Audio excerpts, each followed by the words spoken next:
ศจรรย์พระธาตุสีทองแงนมองฝูงพึ่งทำรังช่างมีมนต์ขลังพลังศักดิ์สิทธิ์บนนั้นกล่าวคำไหว้สากราบสักการะคนลุกคนฉันสัมผัสถึงสา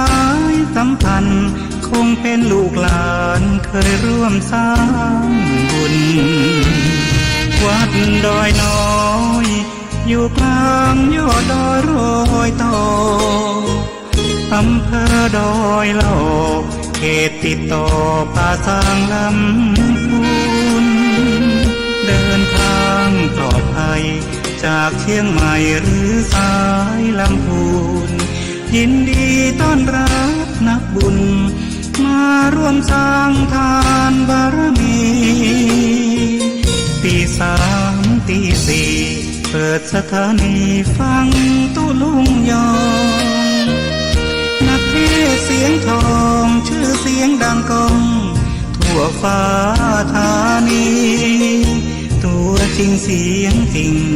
วัดดอยน้อยแม่ตามเทวีต้อนรับญาติโยมที่มีจิตศรัทธามาร่วมสร้างบุญ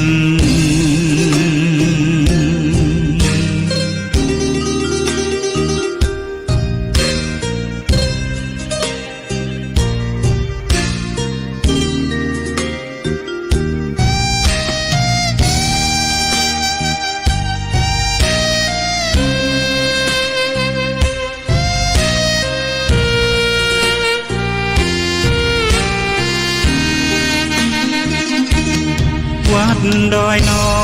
ยอยู่กลางยอดดอยโรยต่ออำเภอดอยหล่อเขตติดต่อป่าสางลำพูนเดินทางปลอดภัยจากเชียงใหม่หรือสายลำพูนยินดีต้อนรับนักบุญมาร่วมสร้างทานบารมีตีสามตีสี่เปิดสถานีฟังตุลุงยองนักเทศเสียงทองชื่อเสียงดังก้องทั่วฟ้าธานีตัวจริงเสียงจริงวัดดอยน้อยแม่ตามเทวีต้อนรับญาติโยมที่มีจิตศรัทธามาร่วมสร้างบุญ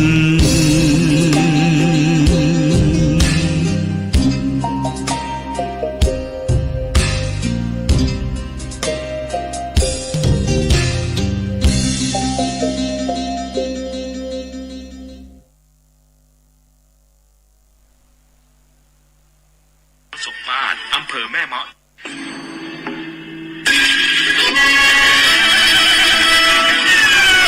เชิญพุทธศาสนิกชนทุกท่านร่วมทำบุญผ้าป่าสามัคคีและร่วมเป็นเจ้าภาพโรงทานในพิธีทำบุญ1 ทศวรรษ 10 ปีที่พักสงฆ์สถาบันธรรมาภิวัตรบ้านศพเอิญตำบลศพบ้านอำเภอแม่เมาะจังหวัดลำปางในวันที่17 สิงหาคม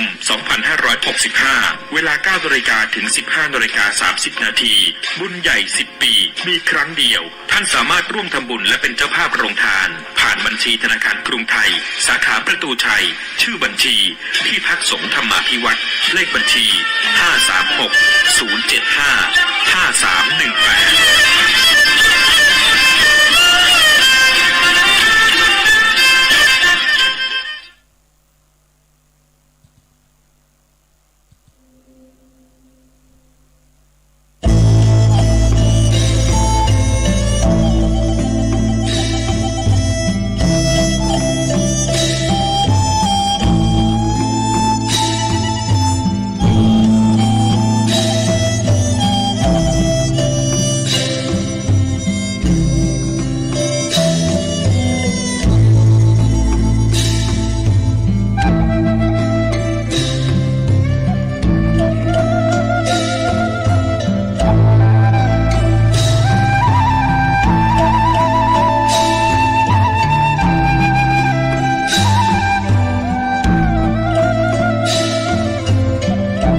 กำยองล้านนา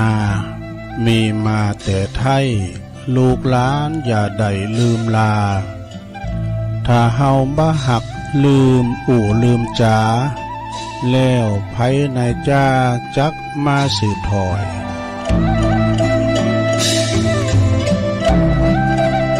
ตื่นเจ้าขึ้นมายิ้มแย้มแจ่มใสทุกโศกโรคภัยหายไปหมดสิ้นขอความนอบน้อมแด่พระรัตนตรัยอันมีพระพุทธพระธรรมพระสงฆ์เป็นสารณะที่พึ่งกราบแนบไตไหวสาถวายความเคารพมายังครูบาอาจารย์พระมหาเถรานุเถระตันเจ้าคณะพระสังฆาธิการพระภิกษุสามเณรเจ้าจุโตนจุองค์กุวัดวาอารามพร้อมตึงสำนักที่พักสงฆ์โดยเนอะเจริญปอนมายังบรรดาปอออกไม่ออกศรัทธาตันสาธุชนนักศีลนักบุญคุณดีทั้งหลายเนาะบ่ว่าจะปิ้นปอหลงแม่หลงปอลุงแม่ป่าปีป่าหน้าเอาอาศรัทธาตีนจองห้องวัดเฒ่าแก่หนุ่มกำใจยิงต่างหลายอันปิ้นกิลานุปถากสันนิบาตตานเข่าตื่นเจ้าขึ้นมาก็มาฟังรายการเนี่ยมาปิ้นโตสดโตปิ่นเนอะมันใจเทปรายการนี้เปิ้นก็ตั้งชื่อว่ารายการสัพเพเหระปะกินากะขอนลุงไก่แจ้งรายการเสียงธรรมแสงทองซึ่งดำเนินรายการรับผิดชอบโดยต้นตัวแห่งอาตมาภาพเก่ากระผมตุลุงนันชัยวัฒน์นาคเสโนแห่งวัดพระธาตุดอยน้อยตำบลดอยหล่ออำเภอดอยหล่อจังหวัดเชียงใหม่มาปบมาปะกับปอออกไม่ออกอยู่3 คืนหรือว่า3 เจ้าวันพัดวันศุกร์วันเสาร์เนอะก็มาฟังกันไปศรัทธาญาติโยมทั้งหลายบางท่านบางคนก็ลุกขึ้นมาแล้วตั้งเมื่อตี 2 ตี 1 ตี 2ตื่นขึ้นมาแล้วก็ตื่นนอนบ่หลับก็มาฟังเพลงบักเก่าโบราณไปนะถึงตี 3ตุลุงก็เปิดเพลงนำรายการก็มาเข้ารายการมาอูจาปะปบกับปอออกไม่ออกศรัทธาเนอะมาโตปินวันนี้ก็เป็นวัน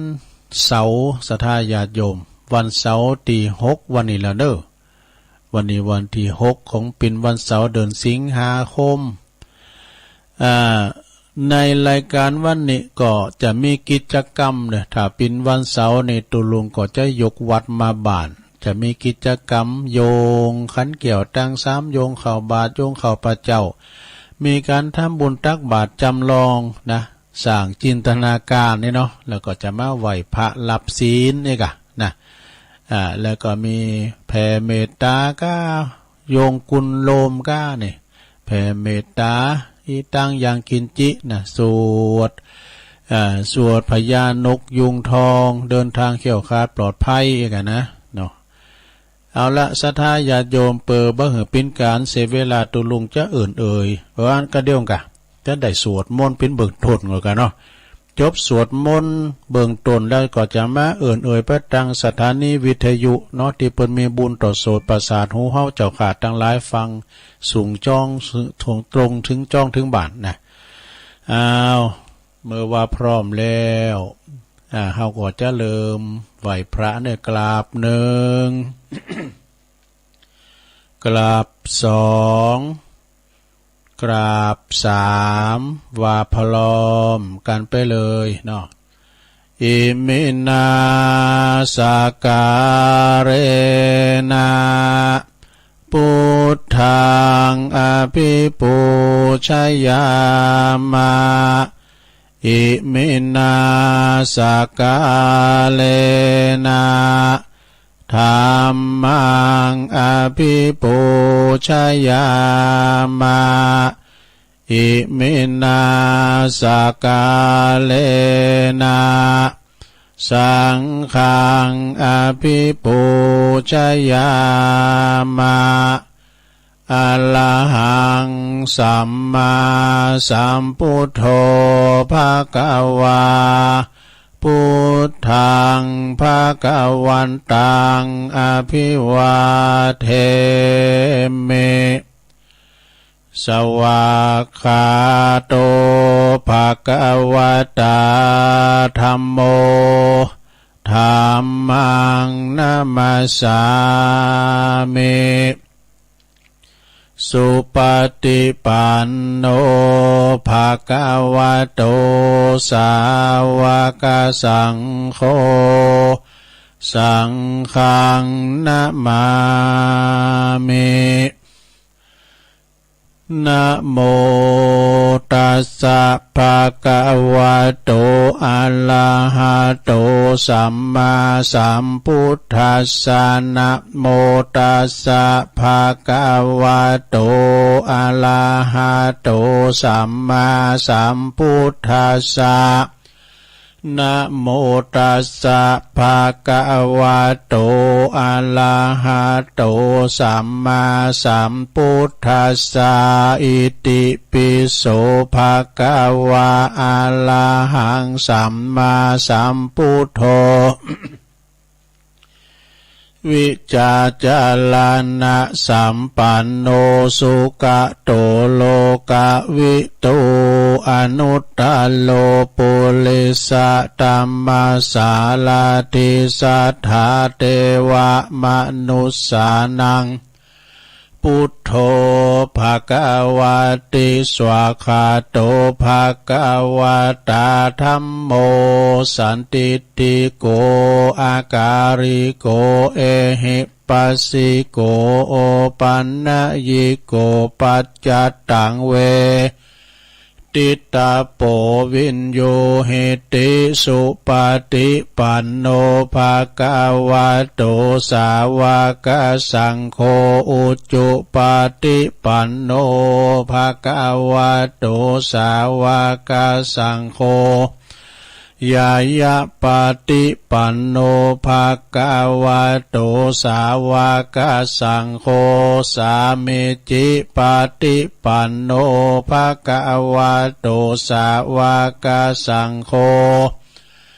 ยะติตังจัตตาลิปุริสยุคาเนอัตถาปุริสปุคคลาเอสะภะคะวะโตสาวกสังโฆอาหุนายโยปาหุนายโยตะคินายโยอัญจลิกาลานิโยอนุตตลังปุญญเขตังโลกัสสาติจะยันโตโปธิยามูเลสักกายันนังนันทิวัตโนเอวังตวังวิจัยโยโหหิจัยยสุจัยยะมังกาเลอปัลลาจิตตปัลลังเกสีเสปัทวิปุคาเลอภิเสเกสัพพพุทธานังอากัปปะโตปโมทติสุนักตังสุมังกลังสุปาภาตังสุโหติตังสุขันโนสมุโหโตจะสุยิทังพรัมมาจาลิสุปะทักขินังกายกัมมังวาจากัมมังปะทักขินังปะทักขินังมโนกัมมังปณิทิเตปะทักขินาปะทักขินานิกาตวันนะละพันตัตเถปะทักขิเนสัพพิติโยวิวัจจันตุสัพพะโลกวินาศตุมาเตภวัตวันตรายโยสุขีติขายุโกภวะอภิวาทานาสิลิสานิจังวุตาปจายโนจัตตารโอธรรมาวาทันติอายุวันโนสุขังปะลังเอาแล้วศรัทธาญาติโยมต่างหลาย ตัวลุงก็ปิ้นเก้าปิ้นโหนำสวดมนต์ไปปิ้นเบิ่งต้นไปปิ้นตีเรียบร้อยก็ขอกุณพระติตะไหลรัตนะผ่านแผ่วพระแก้วเจ้าตั้งสามปาการจุมมาปกป้องคุ้มครองหักษาวัดวาอารามขวงแก้วตั้งสามครูบาอาจารย์พระสงฆ์องค์สามเณรเจ้าอยู่กับวัดกับวาเผยแผ่สัจธรรมคำสอนสืบทอดพระศาสนานะแล้วปินเนอร์นาบุญสถาญาติโยมทั้งหลายได้มาสักการะบูชากราบไหวนะก็มาทำบุญกันตานขันเข่าขันน้ำกันไปสถาปินตีสงเคราะห์อนุเคราะห์กันไปอุปโภคบริโภคเนาะได้เกิดกูลกันไปวัดปึงบ้านปึงวัดนะมีการมีงานก็จอยกันไปนะมีความผูกพันกันปินน้ำหนึ่งใจเดียวกันมีความสามัครสมานสามัคคีหักกันแป้งกัน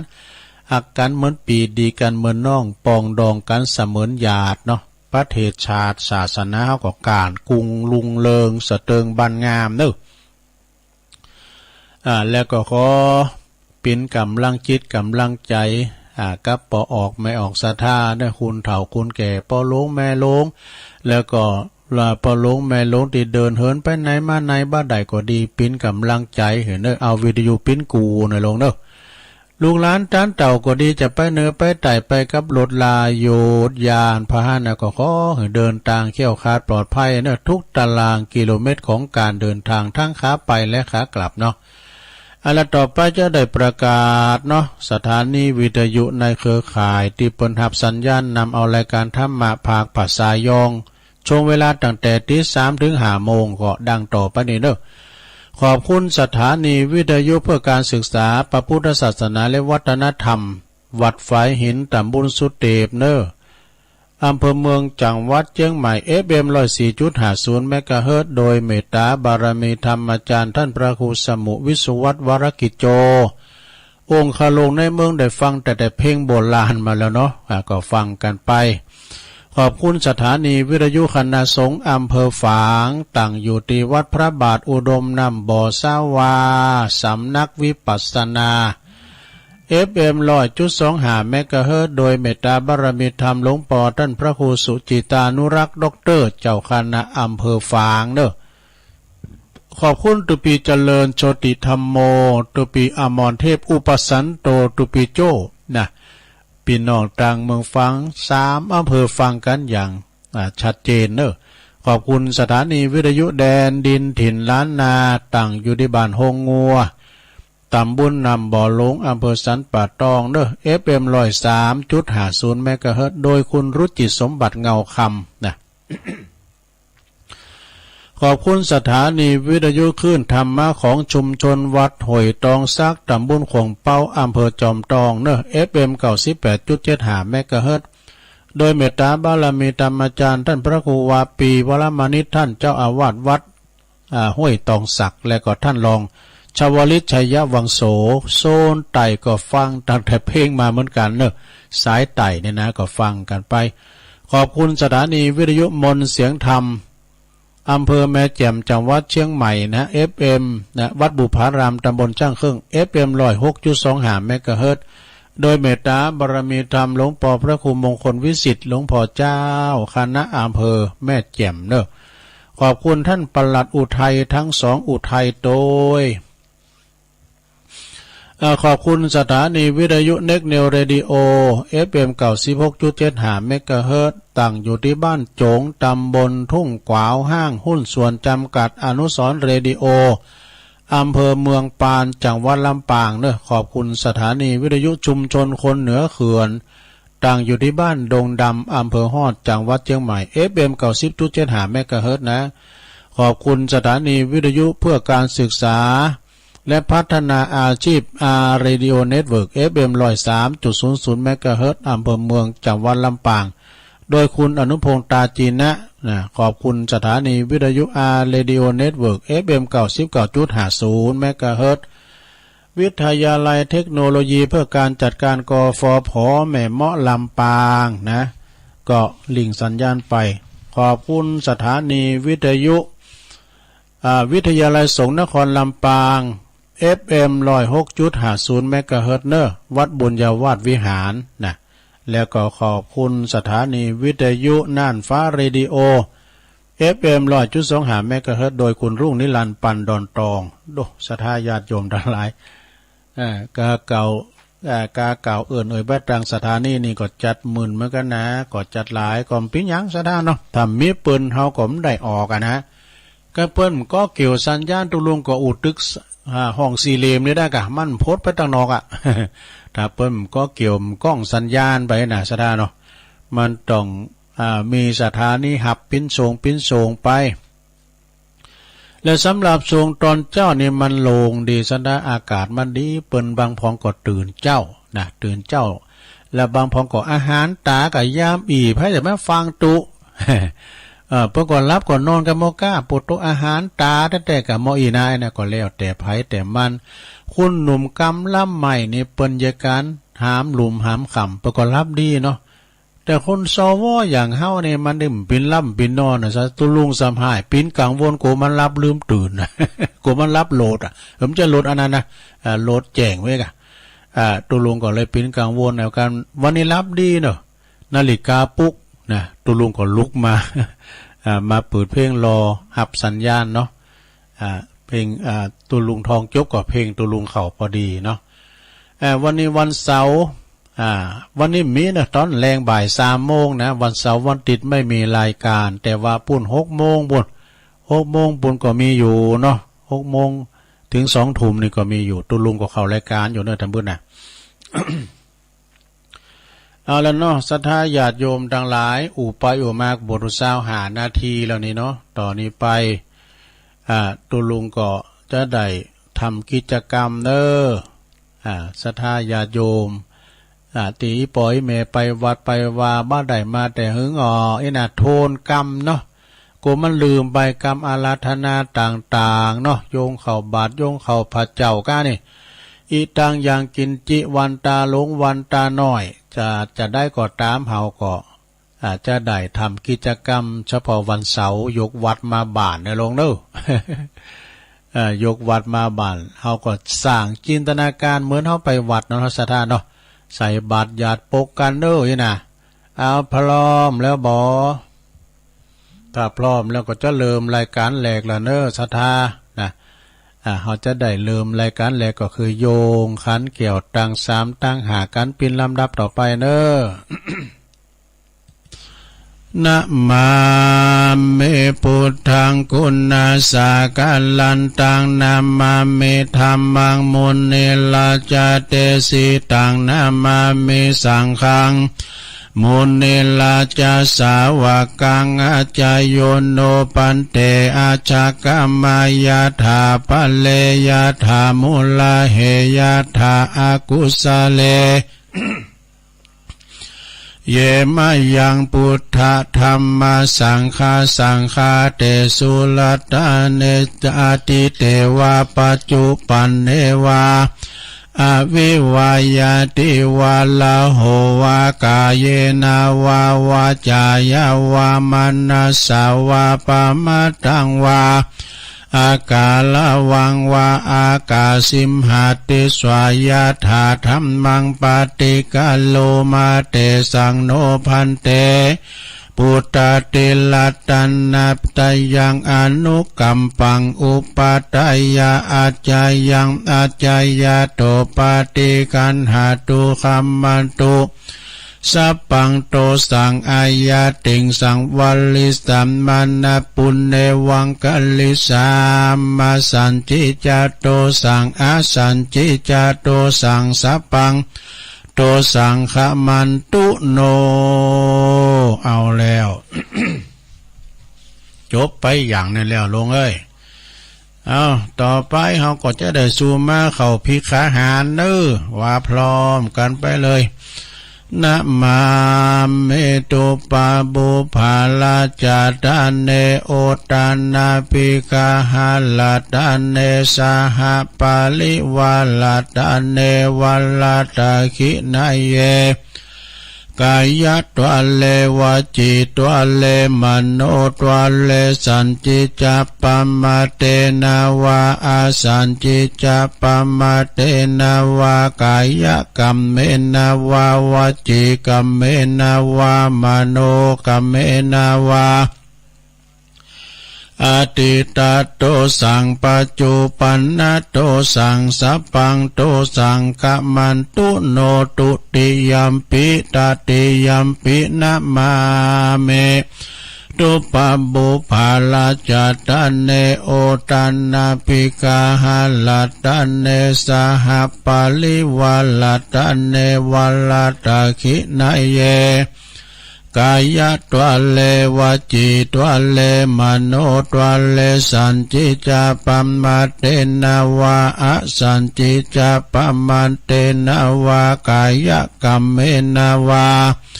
วจีกัมเมนะวะมโนกัมเมนะวะอาติตาโตสังปัจจุปันนโตสังสัพพังโตสังขมันตุโนแล้วไปทำอย่างนั่นละลงเอ้ย ตั้งใจกันหน่อยเนอะเอาต่อไปโยงเข้าพระเจ้าเนอะอิมังโอตานาปินดาตานังติลตานานังสากาจังเตมาปูเจมาตุติยัมปิอิมังโอตานาปินดาตานังติลตานานังสากาจังเตมาปูเจมาตติยัมปิอิมังโอตานาปินดาตานังติลตานานังสากาจังเตมาปูเจมาติกาลตังหิตายาสุขายายาวานิปานายาสังวตันตุโนเอาแล้ว จบไปแถมอย่างหนึ่งแล้วลงเอ้ยปูลามนะครับเราตังลุมขมได้ยังไงล่ะสาขาเขาตังหลายต่อไปก็โยงเข้าบาทแล้วปลามอื่นไปแล้วเนาะสาธุโอกาสะโอตานาเป็นดิปาตังตานังนิปานาปัจจโยโหนตุโนนิจังโอตานาเป็นดิปาตังตานังนิปานาปัจจโยโหนตุโนนิจังโอตานาเป็นดิปาตังตานังนิปานาปัจจโยโหนตุโนนิจังเอาแล้วสัทธาญาติโยมทั้งหลายกรรมต่างๆก็มีเปลงเต้าอี้ต่อนนี้ไปเฮาลุกไปไหนปู่จานก็ลุกไปต่างแถวเด้อจะใส่บาตรกันแล้ว ไปต่างแถวปุ่นโฮงหลงคูบาปุ่นนะพอใจเทวบุตรอยู่แถวหน้าแม่ยิงเทวดาอยู่แถวหลังแน่แล้วก็ปากันถอดแคบถอดเกือไปนู่ไปมีหมูก็ถอดกุ๊บไปชุบแคบก็ถอดรองเท้า เอาภาชนะข่าวรุ่นบาทขยโยมไม่แน่มดเกี่ยวค้ำม้ามจูข้าแล้วอันหมูในสูไปไหนหูยเป็นนางกลุ่มงุ่มก็ยังเนาะเป็นมากดไล่กดลาวกดไล่กันเนาะเอาปากันโซหักกะละมังทางเปี้ยช่วยกันอ้าวแล้วปู่ล้ำเอาสวยไปนี่มนตุลุงทาเขาลุงมา ตุลุงทาเอาละเนอตอนนี้ต่างอกต่างใจเนอลงเนอหูยวันนี้คุณมาหนักมาหลายตึงใจตึงยิงเนาะเอาวันนี้เปิ่นตุดกันมาหลายปีวันนี้คุณหลายขอคำสาปีนี้คุณหลายด้วยท่านสจ.ก็มาท่านนายกก็มารองนายกปอหลวงชมรมกำนันผู้ใหญ่บ้านพอเบิ่งก็มานี่ปอหน่อยปอนั้นปอจานละวัดไผ่มขาดสักคูณอยู่กันระยะห่างหน่อยดู เอากะละมังทั้งเป้พร้อมแล้วเนาะโยงเข่าติดโรติดเก่าเนาะลำเปิงว่าข้าวของข้าพระเจ้าขาวดังดอกบัวยกขึ้นเหนือหัวถวายแด่พระสงฆ์จิตใจจำนงตรงต่อพระนิพพานขอให้ถึงเมืองแก้วขอให้แคล้วบ่วงมารขอให้ทานศาสนาพระศรีอานในอนาคตการโน้นเทินสาธุเอาละเนอตอนนี้ตัวลุงทาเขาเตียวละเนอเดินแล้วนะ ศรัทธาทั้งหลายเปิดความเป็นการเคารพต่อครูบาอาจารย์ที่เดินด้วยเท้าเปล่าถอดแคบไปเนอะ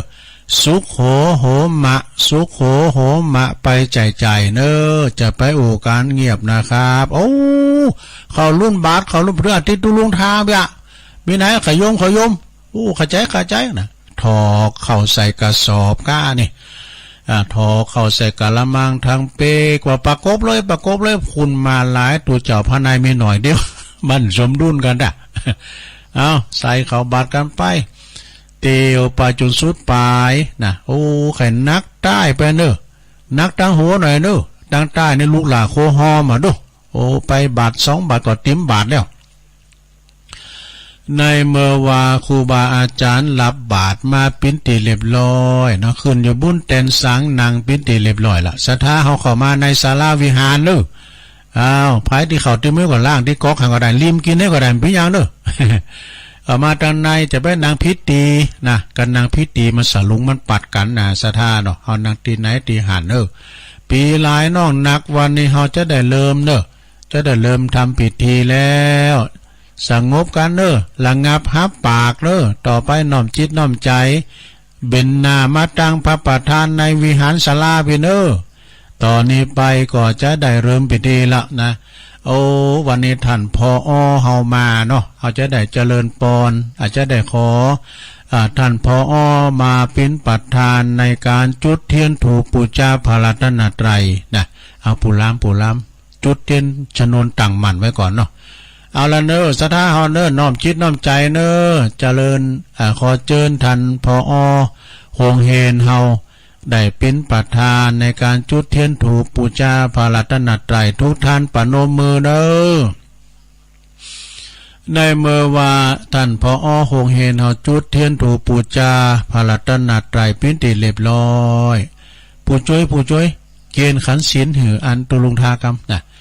เอาละเนาะเมื่อทุกอย่างเรียบร้อยปูจานว่าไปเลยมันลาแล้วไฟใหม่หลงเข่าต้มเต้นเหมือนขาเพื่อจะไปการกันอยู่เอาเลยนะเอาละเนาะตอนนี้ไปเนื้อสดาญาโยมดังหลายอีปอยแม่เขาต่างอกต่างใจกันนี่เอาเต้นะเอาจะได้อาราธนาศีลแล้วก็หับศีลกันเป็นลำดับต่อไปเนอะ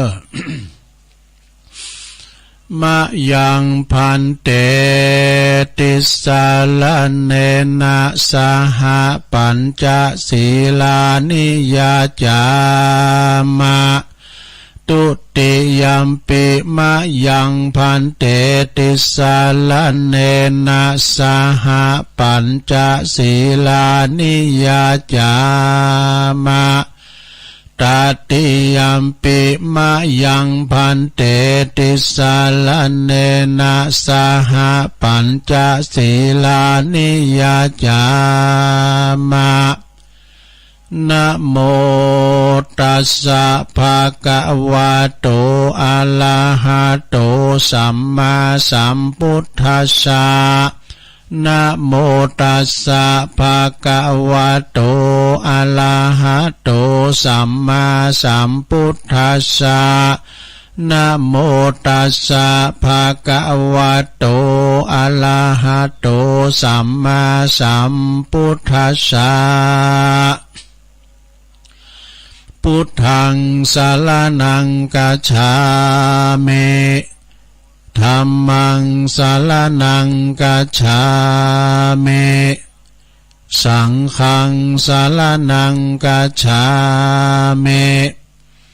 ตุติยัมปิพุทธังสรณังกัจฉามิตุติยัมปิธัมมังสรณังกัจฉามิตุติยัมปิสังฆังสรณังกัจฉามิตติยัมปิพุทธังสรณังกัจฉามิตติยัมปิธัมมังสรณังกัจฉามิตติยัมปิสังฆังสรณังกัจฉามิติสรณคัมมังนิธิตังป านาติปาตาเวละมะเนสิกขาปะตังสมาติยามิอาตินนาทานาเวละมะเนสิกขาปะตังสมาติยามิกาเมสุมิจฉาจาลาเวละมะเนสิกขาปะตังสมาติยามิมุสาวาทาเวละมะเนสิกขาปะตังสมาติยามิสุราเมรยะมัชฌะปมาตฐานาเวละมะเนสิกขาปะตังสมาติยามิอิมานิปัญจสิกขาปทานิสีเลนะสุขติงยันติสีเลนะโภคสัมปทาสีเลนะนิพุตติงยันติตัสมาสีลังวิโสทะเยสาธุสาธุสาธุเอาแล้วศรัทธาญาติโยมต่างหลายตุลุงก็ปันศีลไปเป็นตีเรียบร้อยรักษาไว้ดีๆนะลงเด้อไปเสียมันหายถ้ามันหายก็เป็นหยังเสาหน้าตุลุงก็มาปันแถมอันนั้นเนาะเป็นธรรมดารักษาไว้ศีลเป็นอภรณ์ที่งดงามเด้อศรัทธาถ้าไผมีศีลนี่นะผู้นั้นจะมีสุขมีความสุขตลอดปีตลอดวันตลอดเดินเด้อถ้าว่าเฮามีศีลเนี่ยอยู่ร้อนห้อนตุกเน้อศรัทธาเนาะนะฉะนั้นมีศีลหาประดับจิตประดับใจไปนะเอาละตอนนี้ไปศรัทธาญาติโยมทั้งหลายขอนิมนต์ตุลุงทาสวดอันนี้กันเหรอสวดยังอ่ะก็สวดอันเนี้ยสวดนกยุงพญานกยุงทองได้ก็เอาตอนนี้ไปจะได้สวดพญานกยุงทองนะลงเด้อพญานกยุงทองเนี่ยเปิ้นจะไปออกสอดลาหากินในเถินในป่านี่นะเปิ้นจะต้องสวดบทนี่นะซะนะเนี่ยโมหปริตเนี่ยหรือว่าทำบทสวดอุตเตอเปเนี่ยนะตุลุงยะวาไปกันเนอซะนะเนี่ยอุตเตตายัญจคุมาเอกาลาชาหลิสวันโนปาทาวิปาภาโสตังนามัสสามิหาลิสวันนังปาทาวิปาภาสังตยัสสะกุตตาวิหาเลมุทิวสังเยพระมัณณเวตกุสัพพธัมเมเตเมนะโมเตจามังปะลายันตุนามาตุพุทธานังนามาตุโพธิยานะโมวิมุตตานังนะโมวิมุตติยาอิมังโสปาริตังกัตวะโมโลจาลติเอสนาอเปตยัญจคุมาเอกาลาชาหลิสวันโนปัทวิปาภาโสตังนามัสสามิหาลิสวันนังปัทวิปาภาสังตยัสสะกุตตาวิหาเลมุลติงเยพระมัณณเวตกุสัพพธัมเมเตเมนะโมเตจามังปะลายันตุนามาตุพุทธานังนามาตุโพธิยานะโมวิมุตตานังนะโมวิมุตติยาอิมังโสปาริตังกัตวะโมโลวาสัมมากัปปะยิติโมลปาลิตังเอาแล้วสวดโมหปาลิตพญานกยุงทองจบลงไปศรัทธาญาโยมทั้งหลายนะไปตีในตั้งใดก็ตามวันนี้ตลอดทั้งวันไปเนื้อไปไต่ขึ้นไต่ลองเนื้อจะได้ก็ตามขอเดินทางเขี้ยวคาดปลอดภัยนะบ่มีอุปสรรคอันใดตลอดถึงจะไปติดต่อประสานงานต่างๆขอมีผลสำเร็จเนอะนะเดินทางเขี้ยวคาดปลอดภัยตอนนี้ไปจะไหวกุลโลมเนอะลงเนอะไหวกุลโลมเนี่ยกุลอย่างต่างๆมันมีกุลหมดอะนะเขามีกุลน้ำมีกุลแดดมีกุลฝุ่นมีกุลกูอย่างนะฉะนั้นเดี๋ยวว่าพร้อมกันไปเลยเนอะ สาธุสาธุสาธุข้าขอยกมือ10 นิ้วขึ้นตั้งวางกิ้วไก่เกาเกษาปูคาต่างหลายก็ขอนำมาสาการคุณพระปิตามี21คุณพระมันดามี12คุณพระแม่โพธิ์ศพมี39คุณพระพุทธเจ้า56คุณพระธรรมเจ้า38คุณพระสังฆเจ้า14คุณพระอาจารย์คุณอาจารย์10คุณกรรมฐาน8คุณไฟมี6คุณลมมี7คุณแม่พรณีมี21คุณพระคงคามี12คุณอัคคละ33กุลศีล5มี11กุลศีล8มี12กุลอัคคละ33กุลศีล5กุลศีล8มี12กุลศีล10มี21กุลจตุปาริสุทธศีลมี27กุลอัคคกุลอรหันตาคือมรรค4ผล4นิพพาน1รวมเป็น9กุลอาสาสาวาปัสสาสานิสาวาสาอาสากุลพระวิหาร84,000 หลังกุลพระมหาเจดีย์เจ้ามี84,000 ดวงภูคาต่างหลายก็ขออาราธนาคุณต่างหลายเหล่านี้จงได้มาเป็นสร้อยประดับสำหรับกายอันพระเสริฐเมื่อภูคาเจ้าต่างหลายได้ดับจิตเสียงชีวิตในสังขาร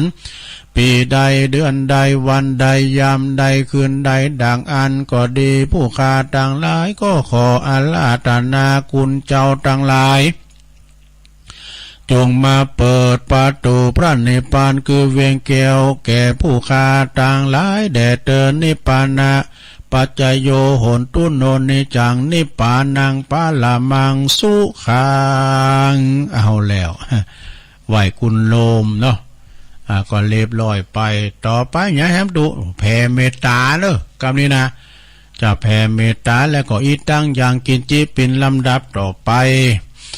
การแผ่เมตตานี่ก่อนจะแผ่ให้สัมภสัตทั้งหลายเขาแผ่ให้ตัวเก่าห้อยก่อนเด้อแผ่ให้ตัวเองก่อนว่าพร้อมกันไปเลยอาหังสุขิโตโหมิขอให้ข้าพระเจ้ามีความสุขนิทุกโหมิปราศจากความทุกข์อเวโรโหมิปราศจากเวรอภยาปโชโหมิ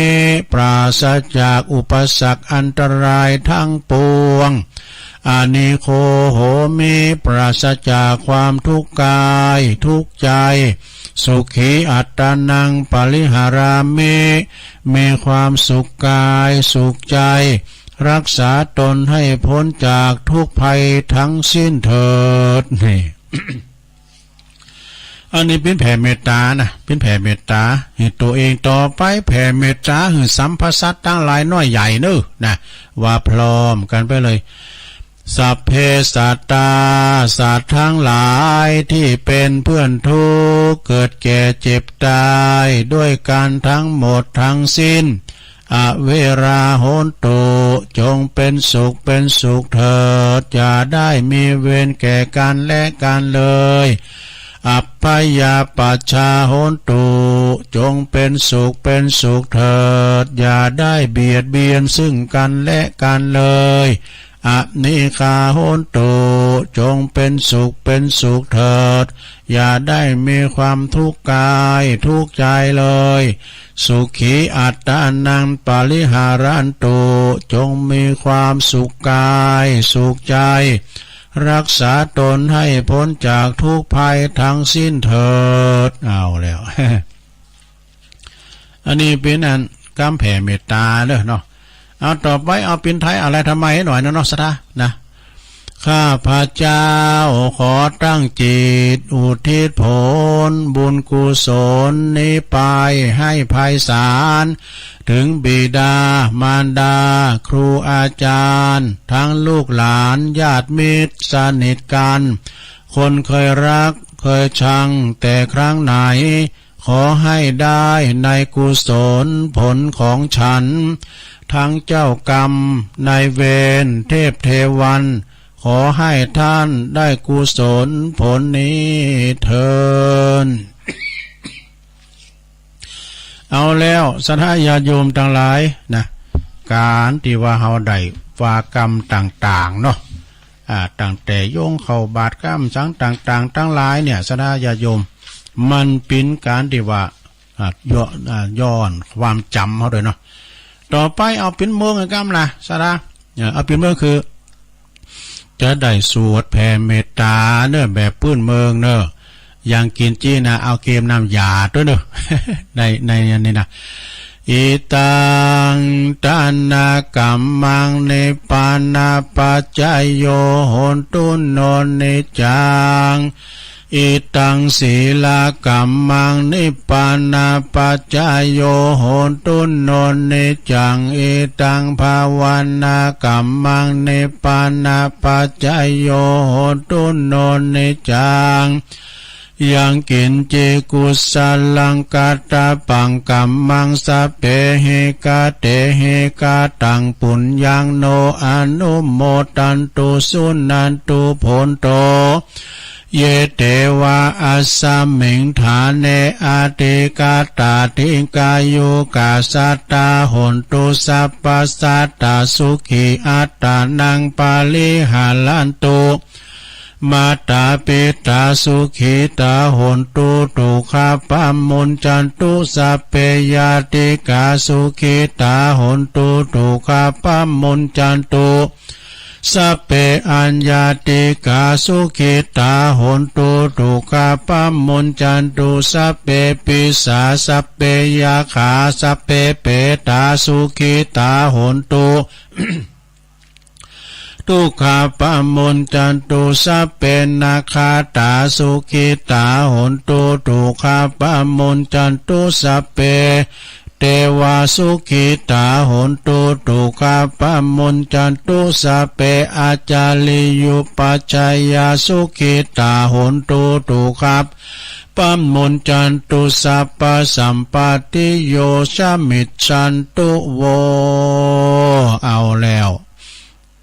ว่าตัวเต้นเนี่ยหลวงไข่โวยไปปู่จ๋าเหรอไม่ว่าโวยต่อไปเขาจะได้วันตาพระเจ้าหลวงคงแก้วอารามถึงไม้สาลีมหาโพธิงมละนุวันตา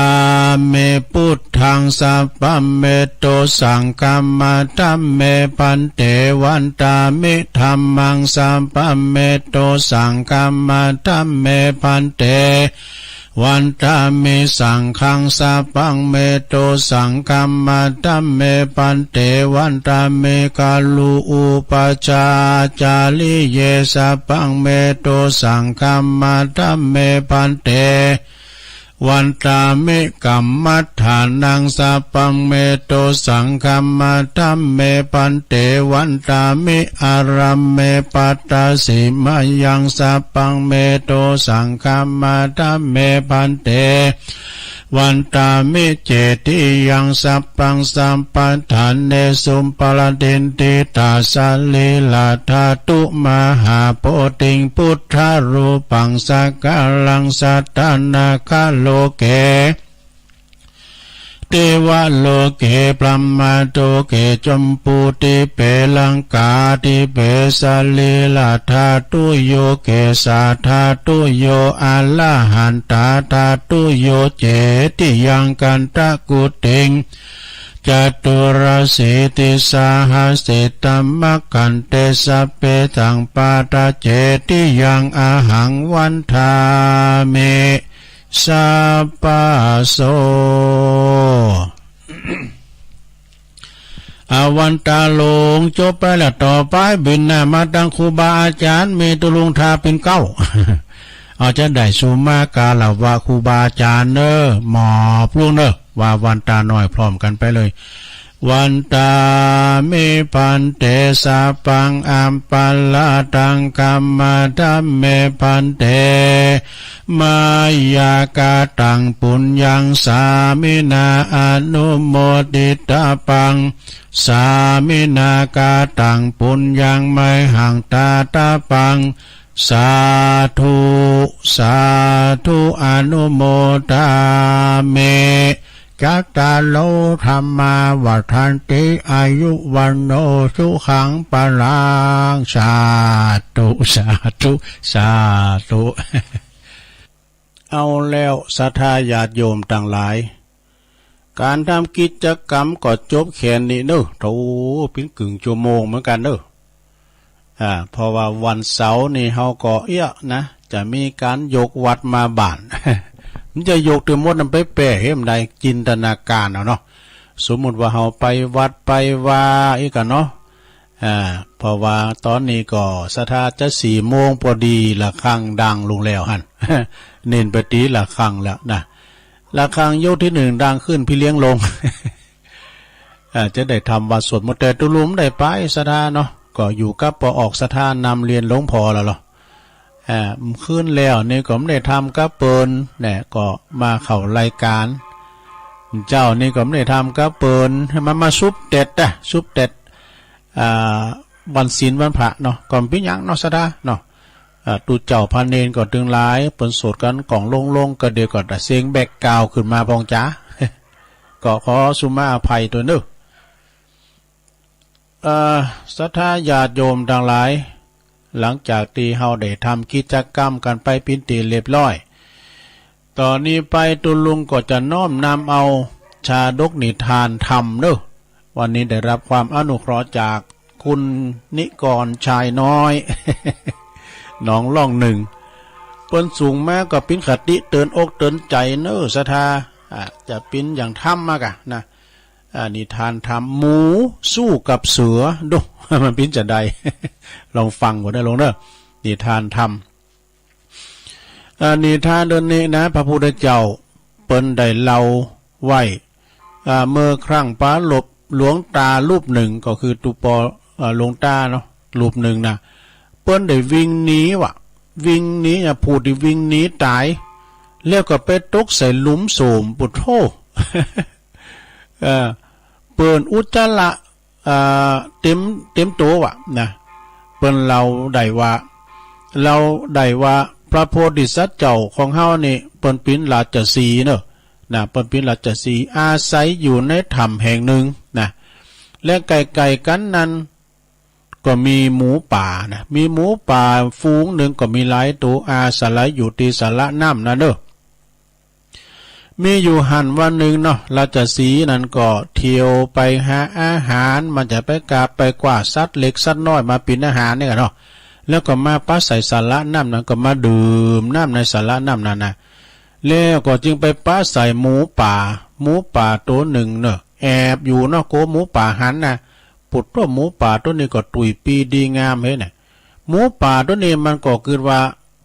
หันเสือหันราชสีห์แอบอยู่หันนะมันแมบหมูมันกูหันมันกูเฮาหันมาเดี๋ยวมันกูเฮาเนี่ย มีความไผ่ยองโตทานงโตฮาว่าราชสีห์โกมันว่าก็ประกาศมาหาตนแน่แต่นะจึงนำเรื่องนี่นะเป็นเราโอดหมู่เปิ้นฟังขนาด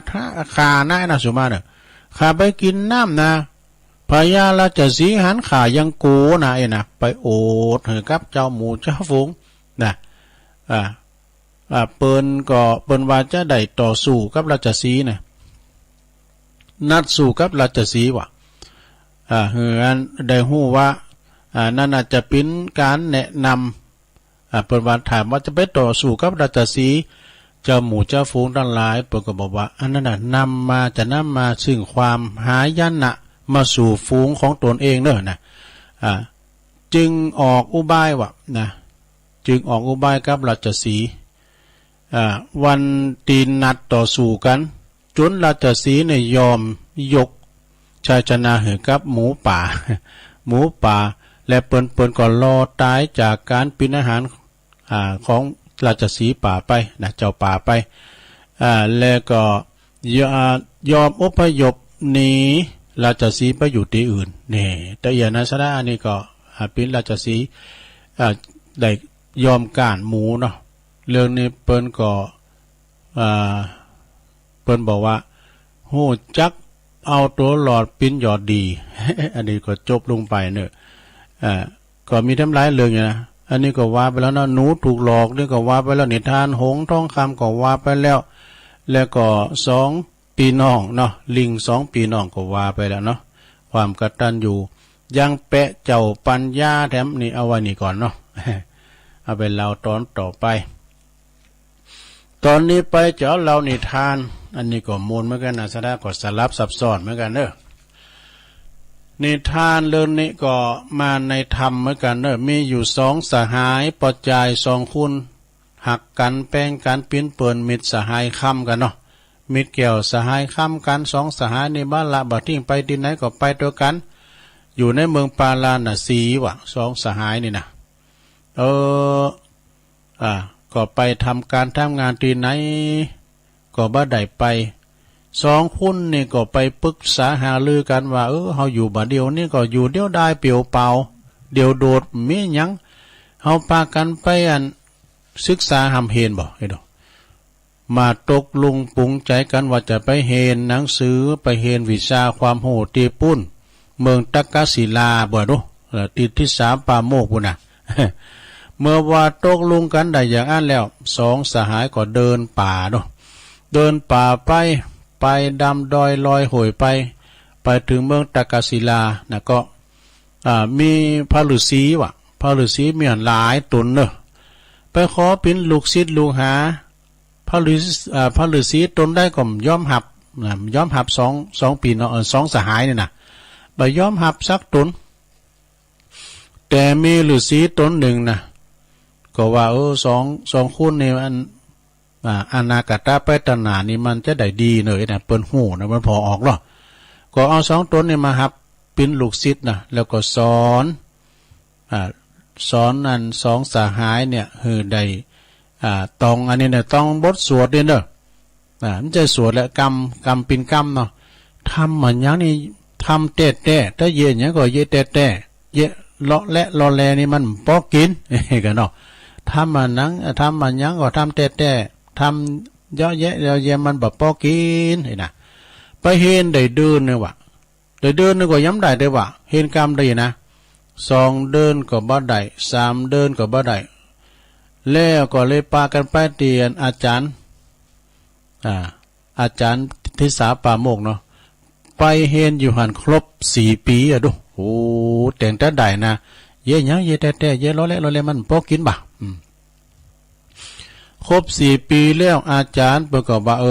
เห็นได้ดีละนะพากันปีกบ้านปีกจองไปเด้อไอ้น่ะ2 สหายก็เตียวลาอาจารย์แล้วก็ปีกมาบ้านมาเมืองปาลาน่ะสีมาเข้าก็ไปปะใส่นองน้ำนี่นองน้ำนี่มันกว้างเนาะ2 คนนะก็มีความตั้งใจว่ะ2 คนนะก็มีความตั้งใจปากันไปหาน้องว่ะน้องน่ะก็น้ำนะก็มันไปหานี่เป็นเดินบ่ว่ะกว่ามันจะแห้งนะเอาเยอะๆก็เยอะแต่นะกะนะปาโกดว่าแห้งแล้วปลามีสักตัว ได้ปลาสักตัวเอาแห้งไปควางให้มันได้เลยนะเอาแห้งไปควางให้มันได้นี่มีปลาสักตัวเนี่ยคุดเย็นป่ะนะมันจะคุดมันจะคุดต้องหนองกำนะคุดลงไปก็ปวดตัวปินเดินเนี่ยปวดโต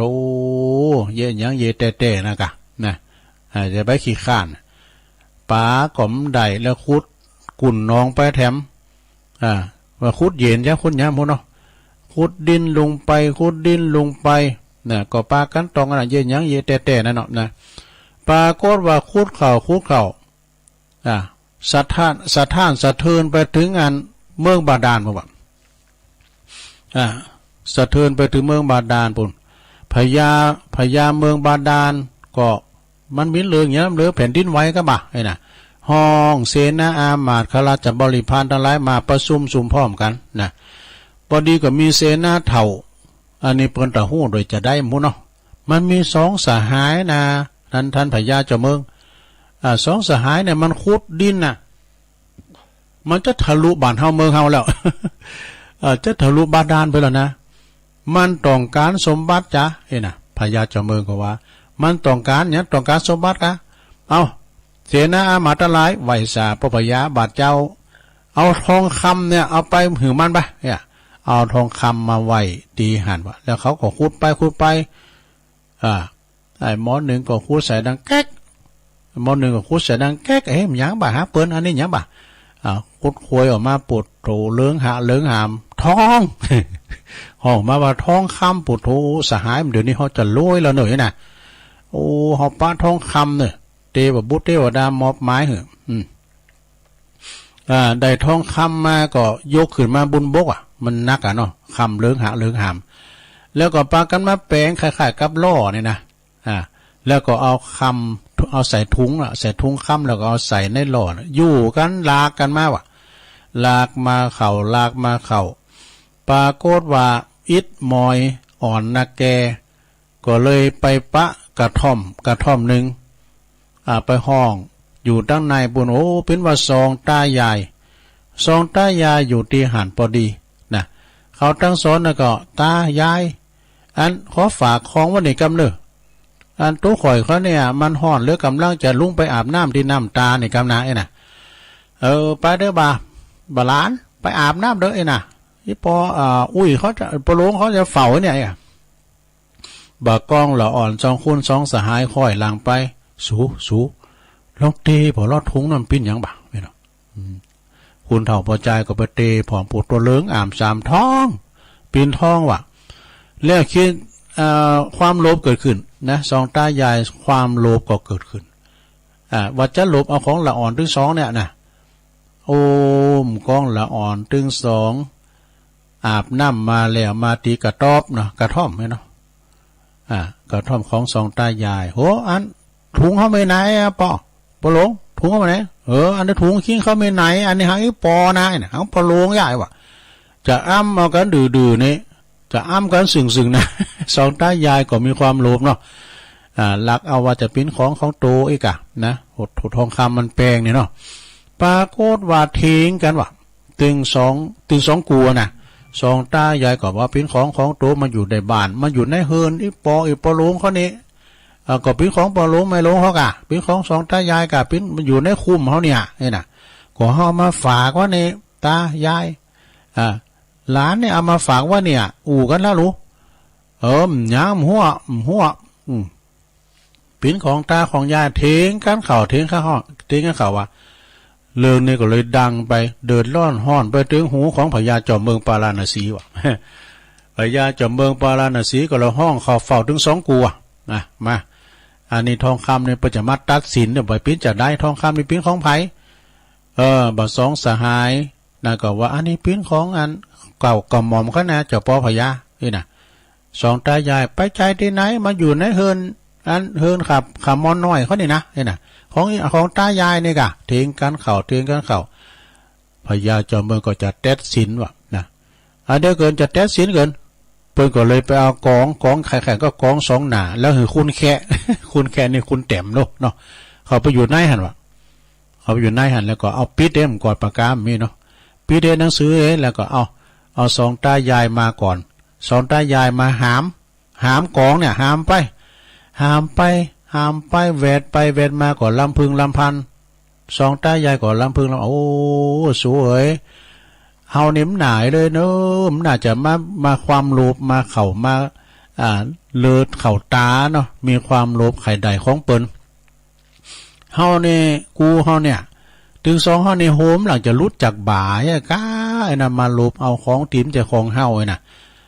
ไอ้คุณแค่เขียนนิดเดียวเขียนกับเขาอู่กันไปนะสองตายายนะเขียนไปนิดเดียวนะ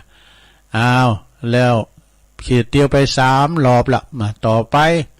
เอาเหือนไอ้สองสหายมา2 ตัวเนี่ยสองสหายเนี่ยนะลองหามไปรอนะสองสหายก็หามไปก่อนลำพึงลำพันว่าเยะยังเยะแต่เยะเลาะแลมันพอกินนี่ก็หามไปเขาก็ว่าบ่เด้น่ะไอ้คุณแค่ก็เขียนมานิดเดียวเนาะโตว่าครบรอบแล้วเนาะปรากฏว่าเซนามาก็ไขกองคุณแค่ออกมากับปุโรมินี่แล้วลักฐานเนี่ยกับปุโร2 เท่านี่ปินลุ่มเลยว่ะตกอกตกใจ ปรากฏว่าเปิ้นก็เอาสองเถ่าเนี่ยไปลุงโทษนี่เปิ้นก็เลยยกทองคำนี่นะมันใจของตายายมันเป็นของเปิ้นตายายนี่แต่มัดเข่าคอกยามเถ่ารุ่นนี้แล้วก็ยกเหือนละอ่อนทั้งสองปิ้นของเขาน่ะของเปิ้นจะของเฮาจะไปอยากได้ของเปิ้นนี่นะเรื่องนี้ก็จบลงไป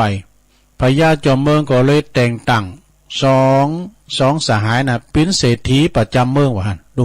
มันก่อนนี่เศรษฐีเนี่ยแต่ปิ้นเศรษฐีนี่ต้องพญาจอมเมืองแต่งตั้งกันดูอย่างโสเพณีนี่นะสดาเปิ้นก็มันก่อนไม่มีแต่ไทยแล้วนะปวนนางงามเมืองเนี่ยเปิ้นก่อนนี่เปิ้นแต่งตั้งกันดูนะปิ้นแขกที่ยิ่งใหญ่กันนะเปิ้นตอนรับพญาจอมเมืองก็นะเรื่องนี้ก็จบลงไปนอนนั้นวาดเล่าเรื่องอันนี้ก็ตุลุงไปถามเนี่ยตุลุงก็เอาสมมุติไปหน่อยนี่ก็จดปุนจดพีนะความจริงมันจะยาวอยู่ของแม่ครูฟองจันเขียวหนอเมืองเปิดมานอนวัดเจ้าของเปิดไม่ได้ยินแล้วเดี๋ยวเปิดสวดมนต์ตุลุงก็ว่าไปแล้วเนาะอันนี้เป็นนิทานธรรมเด้อศรัทธาเอาแถมเลิงหนึ่งศรัทธาเวลาตุลุงยังหลายอยู่ดูโอ้ก่อนอื่นนะก่อน ขอประกาศกันเด้อคุณแม่จิตราแม่ศรีนางสาวปัทมาพรนะอินเพลาเปิ้นอยู่บันดุงป่าหวายเนี่ยเนอะเปิ้นก็ฝากมีพักอย่างเงี้ยน่ะ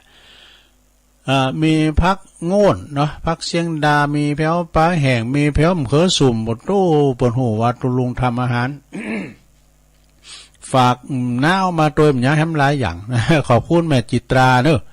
แล้วก็ทำบุญวันนี้ก็ครบรอบวันตายของปอจันอินเพลาเนอะเปิ้นก็ได้ลงรับขันไปทีแรกตุลุงว่าจะเตะทำมันแต้นเนอะมันเป็นยังนะก็จะได้ปันปอนเหรอนะแล้วก็มีดำซ่องหนึ่งก็แม่จิตราอินเพลาเหมือนกันก็ทำบุญแถม1 ซองนะฮะก็ขออนุโมทนาเนอะเปิ้นว่าครบรอบของงานปอจันที่เปิ้นได้เสียแก่ชีวิตไปเปิ้นปิ้นนั้น กูชีวิตเนาะปิ้นกูชีวิตครบไปรอบหลายปีแล้วเนาะหลายปีแล้วปีนั้นตุลุงไปเขากำไปนอนตูบเนาะนอนตูบก็ปอจันนี่กะครับแม่จิตราอินเพลาเป็นปิ้นเจ้าภาพเนาะนอนตูบนอนปางเขากำก่อน ในครั้งโคงแก้วอารามทั้ง3ที่วัดดงประวายเนาะเอาปอนกันเนอะเอาปอนกันด้วยหมูนสดาเนอะแม่จิตตาก็เอาปอนด้วยกันสัพพิติโยวิวัจจันตุสัพพะโลโกวินาศตุมาเตภวัตวันตรายโยสุขีติคายุโกภวะอาภิวาตานาสิริสนิจังวุตตาปจายโนจัตตารโอธรรมาวัฏันติอายุวันโนสุขังปะลัง เอาแล้วสถาพอจะลืมละเอาต่อไปอันเนียมก้ามดุหยังเอาเรื่องสัจจังกิรชาดกเนี่ยพิสูจน์คำสัตเนอะ พิสูจน์คำสัตอันนี้เป็นนิทาน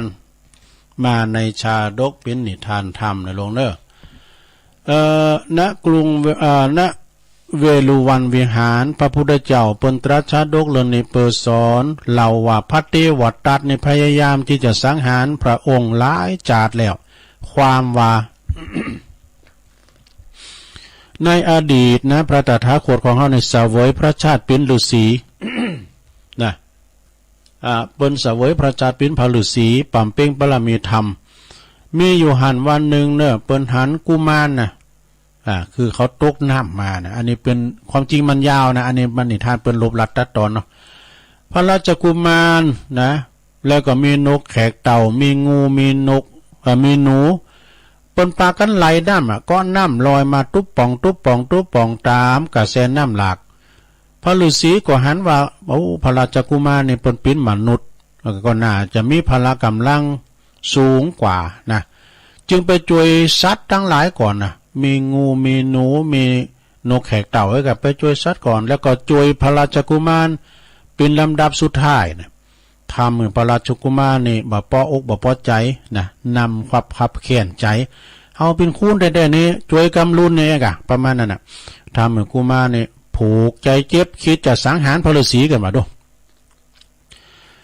ต่อมาพระฤาษีก็ดูแลพระราชกุมารและก็สัตว์ทั้งหลายหมดไปละเพราะว่าเขาทั้งหลายก็หายแล้วหายดีแล้วเนาะก่อนที่จะกลับบ้านนะเขาก็มาลาหนูก็บอกว่าทรัพย์สมบัติเขาก็มีหลายเนอะถ้าว่าพระฤาษีขัดใดก็บอกเนี่ยหนูก็เหมือนกันงูก็เหมือนกันนกแก้วเต่าก็เหมือนกันมีทรัพย์สมบัติมีคุ้มเงินคุ้มคำนะถ้าต้องการเมื่อใดก็บอกนะเนี่ยพระฤาษีแล้วก็อันพระราชกุมารก็ถ้ามีเวลาวางก็เข้าไปหาเฮาเลยมันผูกใจเจ็บหรอกเพราะว่าพระฤาษีเนี่ยก็มีเงินมีคำทรัพย์สินมากมายต่างๆที่ว่าสัตว์ทั้งหลายเอามาไว้นะอยู่มาวันหนึ่งพระฤาษีก็ต้องการที่จะทดสอบคำสัตว์เนาะคำสัตว์ว่าเขาจะว่าจริงก็หานะห้องจึงห้องงูห้องหนูแล้วก็นกแขกเต่ามาทดแทนบุญคุณวะนะถ้าทดแทนบุญคุณอาจจะได้ทำมีสมบัติกองโต้ดูสมบัติเขาเงิน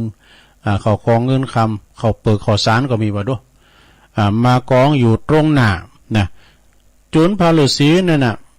ก็ไปหาเนาะจะไปหาพระราชกุมารในกำร้อนเดี๋ยวนี้นกแขกเต่าเขาเนี่ยเป็นมีสมบัติมากมายแล้วจะไปทดสอบว่าพระราชกุมารเนี่ยจะมีความกตัญญูก่อนะตอนนั้นก็ได้ไปตอนนั้นพระราชกุมารเนี่ยได้ขึ้นครองราชเป็นพระราชาแล้วนะเปิ้นผูกใจเย็บอยู่หาละนี้นะเปิ้นเป็นพระราชาพญาจะเมืองปาราณสีแล้วแต่เมื่อหันพระฤาษีนะพระราชาหันพระฤาษีแล้วนะไปถึงพระราชาก็เลยจับยับพระฤาษีและก็คือคุณคุณอันพิจขาดนะก็คือคุณทันทหารทั้งหลายไปโบยวะนะไปโบยคือไปฟาดไปบุบประจานแห่รอบบ้านรอบเมืองวะบุบประจานแล้วแห่ไปรอบบ้านรอบเมืองพระฤาษีก็จึงลำพึงลำพันว่าเก็บของบ่มีกาเก็บของที่บ่มีกายังดีกว่าเก็บคุณผ่าน ปนลำพึงลำพันมาอย่างอี้ทำมือคุณตีโบยนั่นนะทหารตีโบยพระฤาษีสงสัยแล้วก็ทดสอบถามนะมันพิจารณาแต่พระฤาษีจนได้ความหูความจริงมาเป็นอย่างอี้ทำมือคุณตีโบยนั่นนะบ่พอใจพระราชาดูนะเป็นคุณเป็นอย่างมากนะบ่พออกบ่พอใจเป็นอย่างมากจึงกระจายเรื่องนี้ให้กับเจ้าบ้านเจ้าเมืองได้ฟังเจ้าบ้านเจ้าเมืองฟังแล้วก็บ่พอใจตามกันผูกใจเจ็บกับพระราชาทำแล้วสุดท้ายท้ายที่สุดเจ้าบ้านเจ้าเมืองก็เลยขับไล่พระราชาแล้วก็พระฤาษีปิ้นพญาเจ้าเมืองแทน เรื่องนี้ก็จบลงไปเนาะความจริงมันยาวนะได้ยินพระอาจารย์เน้นหลักเปิ้นเล่าฟังแล้วกันแต่ว่าอันนี้เปิ้นเล่าแบบพิสดารเปิ้นลบหลัดตัดตอนเนาะในกาลต่อมาพระราชโอรสนั่นก็คือพระเทวทัตเนอะพระเทวทัตนกแขกเต่านั่นก็คือพระอานนท์ในกาลบัดนี้เลี้ยวก่อนหนูนั่นก็คือพระโมคคัลลานะในกาลบัดนี้งูนั้นก็คือพระสารีบุตรในกาลบัดนี้ส่วนพระดาบสนั้นก็คือองค์พระตถาคตนั่นเองข้อคิดเรื่องนี้เปิ้นก็บอกว่าคนอกตัญญูย่อมพบแต่ความพินาศนี่จบลงไปซะได้อันนี้ก็ปิดนิทานธรรมเนอะมาในชาดกเนาะเราสู่จูกันฟังซะได้ญาติโยมทั้งหลายนะเราสู่จูกับพี่น้องศรัทธาได้ฟังความจริงมีมาซึกแถมก็มีหลายอยู่นะศรัทธาญาติโยมทั้งหลายของอันคุณนิกรก็ย่ำจบเดิมมีหลายเรื่องอยู่นะที่เพิ่นสูงมานี่นะแต่ว่าตัวลุงก็เวลาจะบีบมาเนี่ยเดี๋ยวตัวลุงจะได้ประกาศข่าวสารงานบุญสักเล็กสักน้อยซะได้วันนี้เราเด้อศรัทธาเนาะศรัทธาญาติโยมทั้งหลายก็เดียวกันเด้อก่อนอื่นนั่นก็ว่าไปกรรมเนาะว่าไปกรรมหนึ่งแล้วขอแจ้งว่า8กันเด้อก่อนอื่นก็ขอแสดงความอาลัยนะแสดงความอาลัยอาจารย์ปรีชาเลืองเดชหรือว่าอาจารย์ยอด อาจารย์ยอดเนี่ยเปิ้นได้เสียแก่ชีวิตไปแล้วศรัทธาญาติโยมโดยวัย77 ปีเปิ้นบอกว่าปิดตำนานนักเล่านิทานเรื่องชาวบ้านและกฎแห่งกรรมนี่ดูศรัทธาญาติโยมอาจารย์ยอดเนี่ยว่านี่เจ้าหน้าที่เปิ้นเปิดวันคำเลยนะที่วัดห้วยตองซักเนี่ยเปิ้นเปิดเรื่องอาจารย์ยอดเนี่ยเปิ้นเล่าเรื่องโอ้หลายอย่างเนอะศรัทธาแม้แต่พระมหาเถระนะที่เปิ้นละสังขารไปก็ดีเปิ้นก็เล่าครูบาเจ้าพรหมาพระมัจจโกวัดพระบาทเพิ่นก็เคยเล่านะครูบาวงก้ากันเนี่ยนะเปิ้นเล่าพระมหาเถระเราไปต่างดีนะศรัทธาเปิ้นปำเป้งปรมีธรรมเราหนีทงหนีทานกฎแห่งกรรมหยังก็ต่างๆเนี่ยเดี๋ยวนี้ปิดตำนานนักเล่าแล้วเนอะนักเล่านิทานนะเรื่องเจ้าบ้านกฎแห่งกรรมเนี่ยขอเนาะหมู่เฮาเจ้าขาดทั้งหลายได้ฟังเปิ้นก็เข้าอกเข้าใจดีเปิ้นเป็นไทยก็จริงอ่ะนะเสียงเปิ้นพากโดยแต่เหมือนอย่างเต้เลยเปิ้นพากโดยนะ ก็ขอให้ดวงวิญญาณของท่านสู่สัมปรายภพเทินเนี่ยแม้ว่ากายสังขารของท่านจะดับไปแต่เสียงของท่านยังคงดังกังวานต่อไปอีกนานเท่านานนะอันนี้ก็อาจารย์ยอดเปิ้นลดน้ำส้มว่าแล้วนะเอาต่อไปอันนี้ก็ศรัทธาญาติโยมทั้งหลายงานวันนี้เนาะ6 พฤศจิกา6 สิงหาวันนี้เปิ้นก็ประชุมเพลิงศพของท่านพระอาจารย์ดร.สิงห์ทนนราสโพเนาะที่เมนโจข่าวที่วัดพระพุทธบาทตากผ้าวันนี้เนาะวันที่6นะศรัทธาญาติโยมหลายๆเปิ้นเสียศพลมไปส่งสการต้านขาบเด้อศรัทธาเด้อที่วัดพระบาทตากผ้าวันนี้นะแล้วก็วัดพระบาทตากผ้าเหมือนกันนะโยมเด้อเปิ้นก็จะมีการประพฤติวัดปฏิบัติธรรมในวันกตัญญูวันคล้ายวันมรณภาพของครูบาหลวงหรือว่าครูบาเจ้าพรหมาพระมัจจโกที่วัดพระพุทธบาทตากผ้าตำบลมะกอกอำเภอป่าซางวันที่17 เดือนสิงหานะเปิ้นก็จะมีการทำบุญทักษิณานุปทานอุทิศถวายกับครูบาเจ้านะ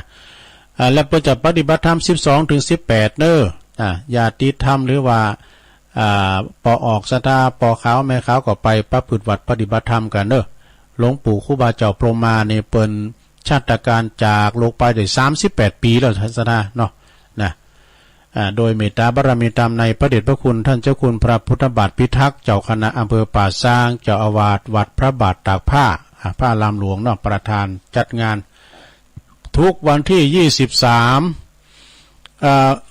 ทุกวันที่23ก็จะมีงานที่วัดศาลาเนี่ยวัดศาลานี่เปิ้นจะมีตำบลน้ำแพร่อำเภอหางดงเปิ้นก็จะทำบุญทักษิณาเหมือนกันเด้ออุทิศถวายให้กับครูบาเจ้าอินตากตปุญโญหรือว่าหลวงปู่ท่านพระครูพิพิธปุญญาภิรักษ์นะโดยเมตตาบารมีธรรมหลวงพ่อท่านพระครูโชติสุวรรณสอนนะเปิ้นก็เป็นเจ้าอาวาสประธานในการจัดงานทุกวันที่23ก็ไปรวมบุญกันเด้อไปฟังเทศน์ฟังธรรมเมื่อค่ำยามคืนแล้วก็เปิ้นก็จะมีการฟังสวดพระอภิธรรมโดยนะฮะที่วัดศาลาเนาะเอางานต่อไปศรัทธาญาติโยมทั้งหลายก็คืองานปล่อยปลาเด้อท่านผอ.เปิ้นแจ้งผ่านมาว่าขอเชิญโลมปล่อยปลามหากุศลครั้งที่4หอมบุญวาสนาปล่อยปลาที่2 แควคือคงเห็น2 แคววิทยาคมนะแต่เปิ้นจะปล่อยที่ฝ่ายน้ำปิงนี่เด้อเปิ้นว่าปล่อยปลาหมดปล่อยป่าหมดทุกสุข3 ประการจิตใจชื่นบานบุญตาลตัวหน้าแน่วันที่8พุทธศรัทธาเด้อวันที่8 สิงหานี่นะก็เวลา9:09 นาทีหน้าที่ท่าน้ำฝายดอยน้อยเนี่ยก็ลุ่มดอยเนี่ยนะศรัทธาเปิดภายจะไปปูจาชีวิตป่าสู่ธรรมชาติก็เจอกันได้เนอะคณะครูนักเรียนของโรงเรียน2 แคววิทยาคมสมทบทุนในการพัฒนาศึกษาการศึกษาของโรงเรียน2 แคววิทยาคมเนอะวันที่8 สิงหาเนอะศรัทธาเนอะไปปล่อยปลากันติตานำปิงติตาฝายดอยหน่อยเนอะศรัทธาเนอะงานต่อไปศรัทธาญาติโยมก็ขอเชิญรวมพิธีบุญเททองหล่อรูปเหมือนของครูบาหลวงปู่ท่านพระครูวรวุฒิคุณหลวงปู่ครูบาอินตาแต่ครูบาอินโทเนอะครูบาเจ้าอินโทนะฮะแล้วก็ครูบาบุญปัญโยตวยเนอะซึ่งก็ที่วัด คันธวาสทุ่งปุยในวันที่27สิงหาคมปลายเดือนผลเนสดาเนอะไปรวมบุญในงานบุญใหญ่เนสดาเนอะเพิ่นจะรอรูปเหมือนของครูบาเต่าองค์จริงนะวัดคันธวาสทุ่งปุยโดยเมตตาบารมีตามอาจารย์ท่านพระครูสุคนบุญญากรอันเป็นศิษย์กตัญญูเนาะเจ้าคณะตำบลสันติสุขเจ้าวัดคันธวาสทุ่งปุยก็เจิญกันไหนเด้อบ้านปลงบอยเขาพี่ไอจรูนเขาเนาะก็ไปปะกันแล้วงานต่อไปสถาอันนี้ก็ไกลอยู่นะ6 ตุลาบุกเนอร์งานบุญใหญ่สืบจัตตาโลงแฮปปี้เบิร์ธเดย์งานวันเกิดของท่านพระครูปลัดณัฐพงศ์ทิตวุฒศิริเนี่ยเปิ้นมีอายุเจริญมาได้อยู่34พรรษา14นะทำบุญวันเกิด6 ตุลาเป็นคนไกลอยู่นะจะมีการสืบจัตตาโลงด้วยเอางานต่อไปนี่สถาญาติโยมเปิ้นว่าขอเชิญรวมทำบุญตอดผ่าป่าสามัคคีหนึ่งในวันเฉลิมพระชนมพรรษา12 สิงหาคมเนอะสมเด็จพระนางเจ้าสิริกิติ์นะพระบรมราชินีนาถพระบรมราชชนนีพันปีหลวงประจำปี2565เนอะเปิดสมทบทุนนิธิสงฆ์ของอำเภอดอยหล่อนี่เปิดจะต่อถวายผ้าป่าณที่วัดพระธาตุโขงขาววัดหลวงพ่อเจ้าคณะอำเภอเนอะวัดหลวงพ่อใหญ่หมู่8ตำบล2 แควอำเภอดอยหล่อจังหวัดเชียงใหม่ในวันที่ศุกร์ที่12เนอะศีลหน้าเนี่ยซะนะศุกร์ที่12โอ้ซองกะละมาตะวาเนี่ยมันเต้นได้แจกก็นะเดียวมาก่อนวันศีลนิดหน่อยนะ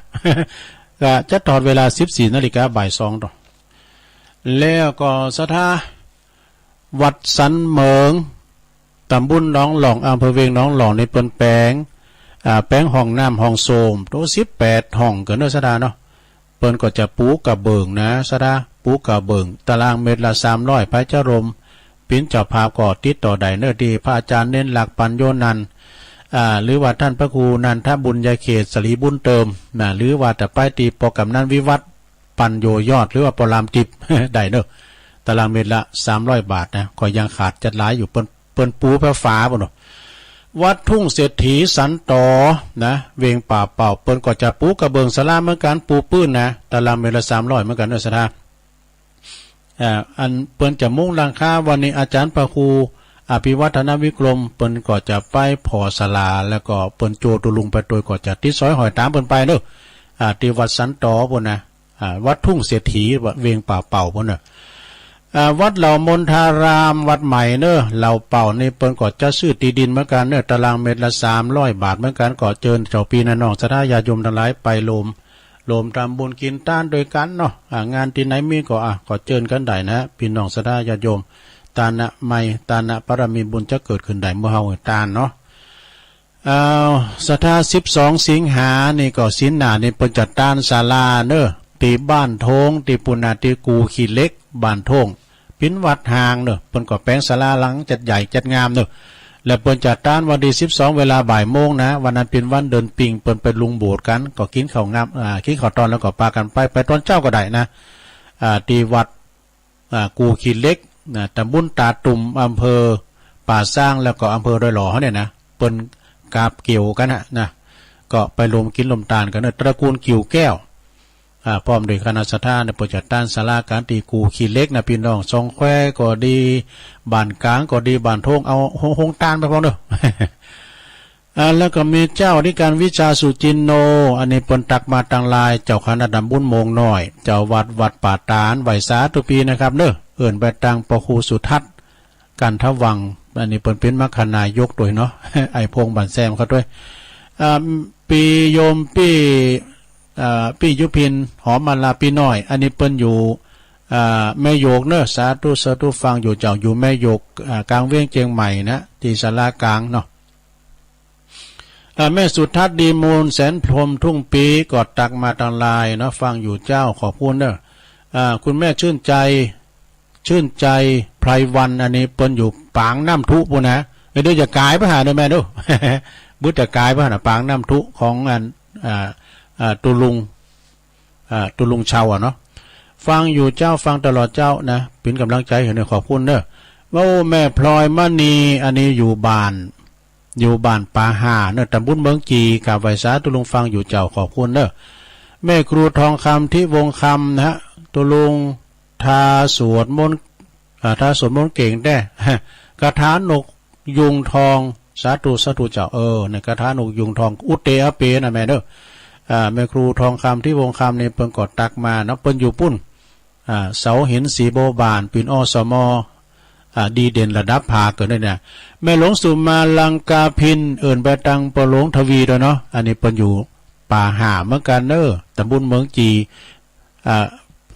ฟังตุลุงอยู่เจ้าขอบคุณเด้อ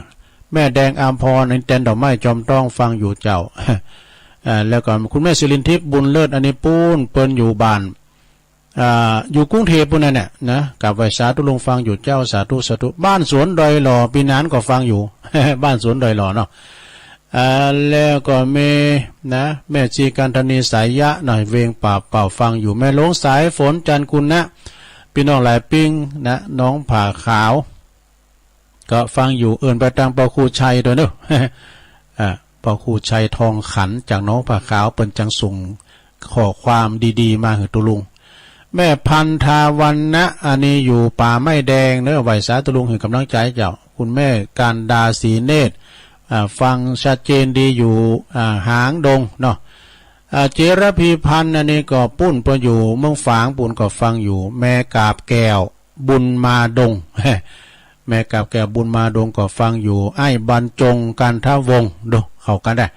ไอ้บรรจงนี่ประอยู่น้ำดิบเนื้อตัวแทนพี่น้องน้ำดิบเนื้อเด้อทำทางพ้นทุกข์นะเจริญพรขอบคุณเนอนะตีเปิงสูงเฟซสูงไล่มาหือศรัทธาญาติโยมทั้งหลายก็เป็นขอความตีดีๆจำเตอตุลุงก็ไม่ได้อ่านพองก้าเนาะจำเตอก็อ่านการละจือเปิ้นก้าเปิ้นสูงมาตังเฟซตังไลน์ก็ขออนุโมทนาขอบคุณมาไว้ให้โอกาสที่นี้ตัวตีเปิ้นได้สนใจฟังอยู่นะฟังรายการอยู่เนื้อตุลุงก็เป็นกำลังใจกันไปบางทีนี่ตุลุงก็จะอุพิษอุพาดไปพองก็ขอสุมาอภัยเนื้อสะท่าเตอก็หูเตาบาถึงการก้าอูไปหาอันนี้ได้ก็ขออภัยกับสะท่าญาติโยมไว้ณโอกาสที่นี้ตัวสับเตอก็หูเตาถึงการก้านะแล้วก็การเดือนเฮาได้โทรกันมานี่ก็ดีสับเตอตุลุงก็มันจับใครจำมันได้เนาะสัมเตอก็มันจะวันหลอกอย่างข้างไผ่นั่นแล้วแต่เปิ้นโทรมาตุลุงก็มันจะได้กังกานะโอ้การไผ่โทรมาก็ดีละนะบางพองในเปิ้นโทรมติดก็โทรมาลังไม้เจ้าก็เจริญพรขอบคุณครับพี่อายเขาเด้อพี่อายจอมอยู่2แผ่นดินก็โทรมาคือกำลังใจหน้าไม้ลังไม้กันเนาะโทรหน้าไม้มันได้ก็มันติดตุลุง ก็เลยโทรมาคือกำลังใจลังไม้นะก็ฟังอยู่ตลอดเวลานะสดาพัดสุกเสาเลยเนาะวันนี้หลังจากจบรายการตุลุงก็ฟังรายการอาจารย์มหานิคมเนอะปุ่นเสียงธรรมจากวัดจันทร์ภาคปากยอ5 โมงถึง6 โมง6 โมงถึง7 โมงก็จะไปลืมเนอะฟังท่านพระมหาสมชาติชาตปัญโยเปิ้นจะได้ทุกวันเสาร์นะก็เวลา6 โมงถึง7 โมงก็ฟังกันไปนะสดาญาติโยมทั้งหลายแล้วก็เมื่อคำยามคืนเบื่อก็ฟังท่านพระมหาเสาแก้วหรือว่าท่านพระครูปริยัติรัตนโชตินะแต่ขึ้นแล้วก็ฟังหลวงพ่อใหญ่เฮานี่ข่าวพระพุทธเจ้าไว้ก่อน สถานีเปิ้นนี่เปิ้นต่างอนุโลมัติเนาะทางฟังนะทางฟังนี่ก็คือหมายความว่า10 โมงบ่ก็ปิดนะปิดอัตโนมัติ หลวงพ่อก็สวดมนต์ไป ก่อนเป็นยังเนาะศรัทธาญาติโยมก็สลับซับซ้อนกันไปภาคกลางวันนี้ตอนบ่าย3 โมงนี่บ่มีแต่เนอะบ่าย3 โมงนี่ก็เป็นรายการอื่นไปวันเสาร์วันติดนี่นะจะมีก็พัดศุกร์เสาร์อันมีตั้งแต่จันทร์ถึงศุกร์เนาะถ้าว่าเป็นรายการครูบาอาจารย์ที่เพิ่นจะมาจัดรายการก็จันทร์ถึงศุกร์ถ้าวันเสาร์วันติดก็มันจะเป็นเวลา6 โมงพุ่นวันนี้ตุลุงก็เข้าวัน6 โมงทำการเป็นรายการตุลุงโดยตรงเนาะวันนี้6 โมง 10ก็จนถึง2 ทุ่มแต่ว่าเปิ้นจะว่าติดต่อกันไปนะถึงทุ่มเอาก็ยั่งฟังพักฟังข่าวไว้ก่อนทุ่มกึ่งก็มาถึง2 ทุ่มเองนะอันนี้ก็เป็นรายการต่อไปแต่ว่านี่เตนบ่เนี่ยแต่วันนี้ก็เป็นรายการตุลุงก็ไปเจ้ามาเจ้าเนาะบึ้ดก็มาจัดรายการอยู่วันนี้ไปปิกไปพอไปยือพอศาลาเปิ้นมุงหลังคาศาลาที่วัดสันตอเนาะสถา เอาละตอนนี้เปลี่ยนบรรยากาศด้วยสถานญาติโยมทั้งหลายไปวัดไปว่าหมดก้ามีไผโทรมาจ้ะไผจะโทรมาก็โทรมานะคือกำลังคิดกำลังใจอยู่พิกัดไหนนะเนาะเช็คคืนเช็คซ้ายฟังดีชัดเจนดีนะ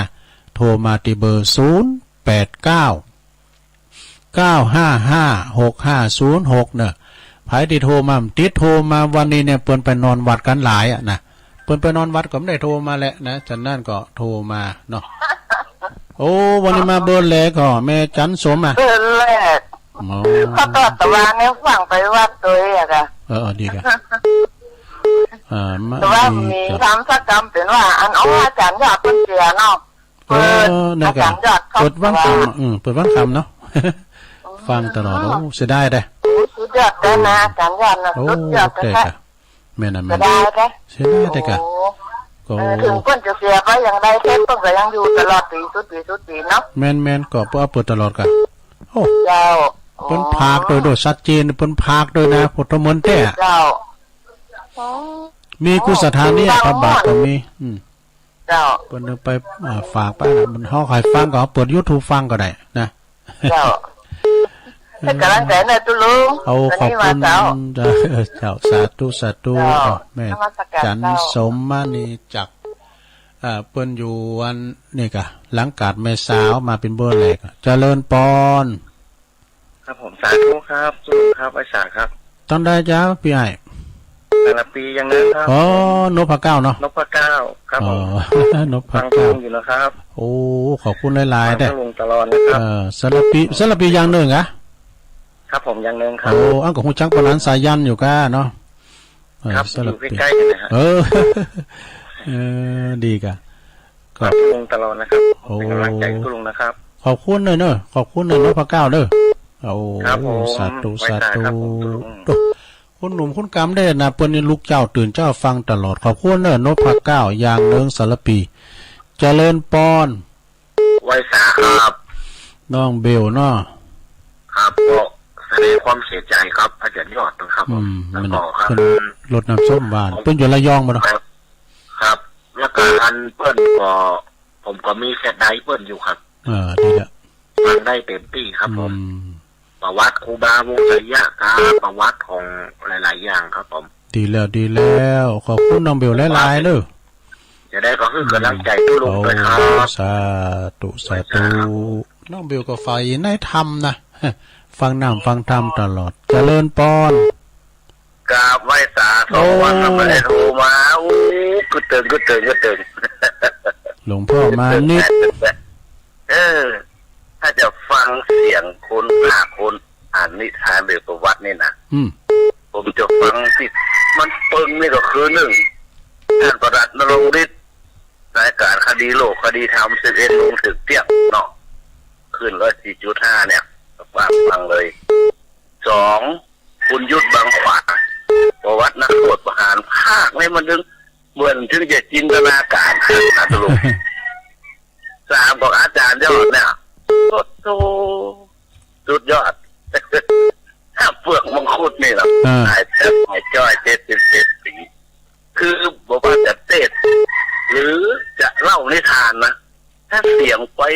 เสียงเข้ากับบรรยากาศมันฟังแล้วมันซึ้งเลยทุกคนครับแม่นะเดี๋ยวหมอเขาจินตนาการหันว่าเฮ็ดดอกยังไดอีนะสมมุติว่าเนาะอับฝังยอดยังไดอีนะเฮ็ดถอปิ้นหน่อยยังได้นะเนาะน่าเขาฟังนักเทศเขาก็เหมือนกันออกรายการเนี่ยนะโอ้ฟังก็ครูตัวนั้นตัวแรกแถมอย่างฟังก็ครูตัวนั้นก็ไปทำอย่างเนี่ยฟังอาจารย์นี่รักก็ไปทำอย่างเราก็ประมวลภาพคนเดียวเนาะอาการฟังที่เขาเก็บมาคิดมาอ่านมาคำนวณดูน่ะมันเป็นคติสอนใจอันใดที่ดีๆเขาฟังก็เอาบรรยากาศที่เขาบอกโอ้เนาะผมก็เคยฟังอาจารย์ยอดเล่าเรื่องประวัติของหลวงปู่ของครูบาภูมิมาเนี่ยเนาะมีกันฟังแต่ว่าเขาผมเปิดขึ้นได้จังห้อยตรงซักผมภาพแดงหวานตัวลุงนะครับเพิ่นเปิดเจ้าหน้าที่เปิดวันคำเลยว่าแต่เนี่ยบ่ได้อะไรได้ยินก็เสียงเบิกตัวลุงท้องจากไว้แล้วเนาะอากาศเปิ้นไหวอะไรหรอประเทศตัวลุงยองนะตัวลุงยองมันสดมันกันอันนี้อย่าขึ้นไปพวกกาตกเสียครับตัวอาจารย์ครับ มันในมือไปเปิดกูกันแต่เศรษฐีทั้งหน้าพนอเศรษฐีเงินเศรษฐีท้องโคตรได้คำหมอเนาะเราอย่าเอาทุกของเนาะขอบคุณแม่แต่ด้วยความเคารพครับผมขอบคุณหลวงพ่อเนอครับสาธุสาธุหลวงพ่อมานิถาวโรเนอเพิ่นจะแปลงวัดแปลงว่าเนอเจริญปอนไม่กล้าครับปอธนัทนะครับผมขออยู่นะครับปอธนัทเนาะกวงเป้าหมู่สี่ครับผมได้ครับพี่ลุงฟังแล้วฟังข่าวผมม่วนครับฟังละครฟังนิทานตัวเนาะครับผมเป็นกำลังใจพี่ลุงนะครับสาธุสาธุปอธนัทเด้อคนดีผีคุ้มสองสหายเนี่ยโตคำของตัวได้สองตายายเลือดเข่าตาจะรู้เพิ่งเปิดครับนมัสการท่านลุงปอนนันเนาะบ้านใหม่พระเมืองสาจังหวัดน่านเด้อฟังอยู่เด้อปอนนันบ้านซ้ายบ้านทองใหม่อำเภอเวียงสาจังหวัดน่านแต่อำเภอเวียงสาเนาะพอฟังเจ้าแล้วนะขอบคุณหลายๆนะปอนเด้อเมืองนานฟังนิทานหมดดีดีแล้วขอบคุณปอนันหลายๆเด้อน้องบันไก่ฟังสวดมนต์ทั้งเกิดทั้งสามอะไรเนี่ยแต่เมตตาดีมากขอเป็นกำลังใจให้เนอะดีแล้วขอบคุณปอนันโดยสาธุก็คือทุกกิจกรรมน่ะทุกวันเสาร์เนี่ยปอนเด้อวันเสาร์ตุลงก็จะมาออกรายการนี่กันเนาะอันนี้ยายพรกันนะยายพรเจริญปอนมาจากการเช้าลูกร้องวัวแดงเนาะฟังตัวรักตัวไม่เป็นนี่ไม่รักเลยฟังฟังกับเมื่อเพลงมานะตื่นเจ้าแน่รับไปพองกันรับกลางวันก่อนรับไปพองวันนั้นไม่รับเลยมันเป็นมัดจังม้าจับแอวจับเนี่ยไว้เป็นอย่างกับเปิ้นมาก็ตอนรับเปิ้นกันเพิ่นมาก็ตอนรับเปิ้นอู่จ้าป้าสายเปิ้นป้ายกะว่าวันศีลดูลาไปบ้านไอ้เดี๋ยวฟังไปติ๊กๆก็เดี๋ยวก็ฟังท่านมหาสมชาตำเนอ6 โมงถึง 7 โมงน่ะเมื่อกะวันเนี้ยต่อจากท่านมหานิคมเนาะอันเจ้าดิเป็นสั่งเนี่ยย่างอย่างน่ะวันนี้อาจารย์มหาอย่าปะโทเปิ้นจะปุ้นธรรมะจากยอดดอยปุ้นก็ไปเป็นอย่างเป็นจะภาษาเฮาเปิ้นก็ฟังหมู่เปิ้นนะก็ไปเป็นอย่างยินดียายพรเด้อสาธุเจริญปอนปนันป้านะได้แล้วก็อันเบอร์โทรปน่ะปนันปานอินมาก2 โมงฝ่ายแล้วครับทาดอนชัยเนาะดีกะเมทาเน้อนี่นะขอบคุณปนันหลายๆเน้อสาธุปนันปั้นอินมากเน้อมัคคนายกเน้อทาดอนชัยเจริญปอนอุ้ยอินก่ะจ้าตัวอะไรโทรให้กวัดติดแค่เกินวัดก็ดีมาอย่างนี้ก็มาวัดไปเป็นอย่างก่อนวันนี้ติดแล้วหรอแม่สาบเสมอเนาะว่างตัวลงตลอดนะจ้าดีจะโทรวัดติดเนาะวันนี้ติดแล้วพยายามใจความเป็นนะแม่เนอะมันสายมันขี่กันมันสอนกันอ่ะนั่นแหละถามว่าไปได้ก่อนจะโทรตลอดถ้าจะไปแล้วมันตึงปิดจะกับวัดดีละเอาคุณอุอินเด้อเป็นกำลังใจตัวลงตลอดนะจ้าไม่ลงอินเข้ามาใหม่เด้อเข้ามาใหม่สถาที่โทรมาเจ้าเนาะ0899556506เนาะเอิ้นไปตังปีสมเพชรเขาไอ้ทองบินเขาดอยโตนดอยแก่นเดียวปุ่นด้วยเด้อเจริญปอนเมืองฟางไม่อายอย่างมาเด้อเจริญปอนจ้าอาจารย์ชาตุลุงแม่สุทัศน์แหละเจ้าม่วนแต่เจ้านี่เนาะ ดีมูล ไม่ แส ได้ น ไปนอนวัดเนาะ3 ปีแล้วเนาะ ฮะแต่ ไปนอนวัดเนาะแห้งไว้ละ ก็ไม่เป็นหยังว่าเขาก็ไปฟังธรรมให้เอากะนะ แม่น่ะฟังธรรมก็ได้ แต่อันนี้มีอยู่นอนอยู่ เดียวเองอ่ะ นี่ก็ปินแห้งกับปอจานเนี่ยปอหลวงทันรองนายกก็มานอนแม่ครูเขาเนี่ย อันม่วนกันเนาะ นะ หลายม่วนกัน แต่ตอนสวดมนต์นี่มีหลายอยู่แต่นอนแต่ของบ่หลายก็ อ๋อ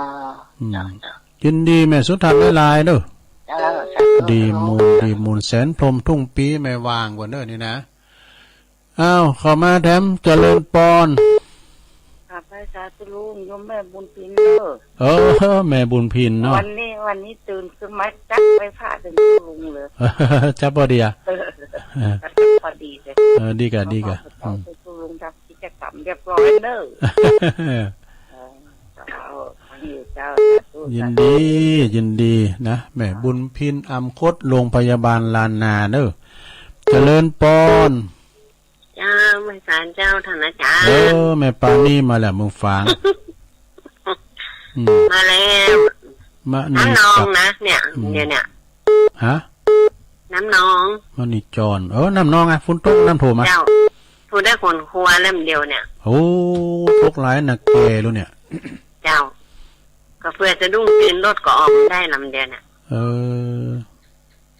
โอ้น้ำนองได้บิยังเอาแล้วเนี่ยพอระวังเพราะเนี่ยมันมาเป็ดไก่เขาเนี่ยเจ้าอันมูมายังเต็มมีเจ้าระวังคุณโดยเนาะลูกหลานน่ะเจ้าขอบคุณเจ้าเป็นกำลังใจด้วยเนอะกำลังใจท่านเนอะสาธุเจ้ากับพระเจ้าแม่น้อยกัดนัดนี่ถ้าเพิ่นพาตอนแรกนั่นนี่เพิ่นก็จะเข้าว่าไปนอนวัดจ้ะแม่น้อยกัดนัดนี่นะมันเข้ามาสักกรรมแม่จันสมก็มาแล้วเนาะอันนี้ไม่อายเนาะไม่อายมาแล้วฟ้างก็มาแล้วใช้ประการยังเจริญปอนมาแล้วเจ้าใช้ประการเจ้าตุลุงไว้สาเจ้าไม่สาวรักอ่ะเจ้าโตยก้นไม่จันสมมาลงรอบมาเดียวเนี่ยเจ้าเจ้าฟังอยู่นะเจ้าตุลุงชัดเจนดีเนาะเจ้ายินดีประการมีคนไปนอนว่าเจ้าดีกะเจ้าไว้สานะเจ้าตุลุงสาธุใส่ปากการแม่เจียมล้อมาแม่ขันแก้วทั้ง3เจริญปอนแม่จันสีเนาะแม่จันสีสุขาแจงหัวรินเนาะแจงหัวรินฝางยินดีแม่เนอะสาธุแม่จันสีเจริญปอนไว้ซาเจ้าตุลุงมาแล้วแม่บุญศรีสร้างเลงอีกอ่ะปี2หลอกบุญ2หลอก3หลอกตุลุงวันนั้นว่าจะถามตุลุงนะกะว่ามาเกิดถึงว่าอาจารย์โหดอันสีไฟนั่นตุลุงแก้วน่ะอายุตัวได้ถ้าจะหนุ่มหรือแม่กะอายุ60ก็ฮะตุลุงแก้วตุลุงแก้วนะแก่เนาะ10เก่านี่แก่ไปอยู่60ก่อนอาจารย์ยอดนี่77นะอาจารย์ยอดแล้วก็ว่าวันนั้นโทรบัดติดสกรรมตีตุลุงบอกวันเปิ้นสีเฮาก็บ่ได้ไปเนาะน่ากะมันไปยากบ้านเฮาบ่เดียวซ้ํนะนั่นตุลุงไปวัดนอนวัดผมได้กันเนาะได้ไปนอนวัดกะมาหาขนาดด้วยกะนั่นท่านว่านะเสียนไหวอย่างกับไข่โม้กันนะมันวันหนักล่ำที่เลือนตะลุงย่าเย็ดน่ะมันลงเท่านี่แหละก็ระมัดระวังไว้ไหมใส่แมสเด้ไปประมาณใจตลอดนั่นน่ะตะลุงเมนูโมทนานก็รู้แล้วเรานิทานอันความสิลงผู้เน่านี่มันมาแต่ก่อนแต่ไทยเนาะตะลุงเนาะน่ากะสองตายายกับบ่เฒ่าร้านเพิ่นเอาของมาฝากผมมาลูกมาอ่ำเอาแต่ทางคือนั่นน่ะผมกินธรรมะ จันลึงได้แต่เนอะตลุงแม่นะก็สุนนะบุญเนอะตลุงเลยเดี๋ยวเราทำมาถ้าหลายยายก็ถ้ายายโยมฟังก็สุนนะบุญห้องตลุงนั้นเนี่ยก็อย่างนะเดี๋ยวตลุงเนอะโอ้ขอบคุณแม่บุญศรีหลายไปซะจังกำลังใจโท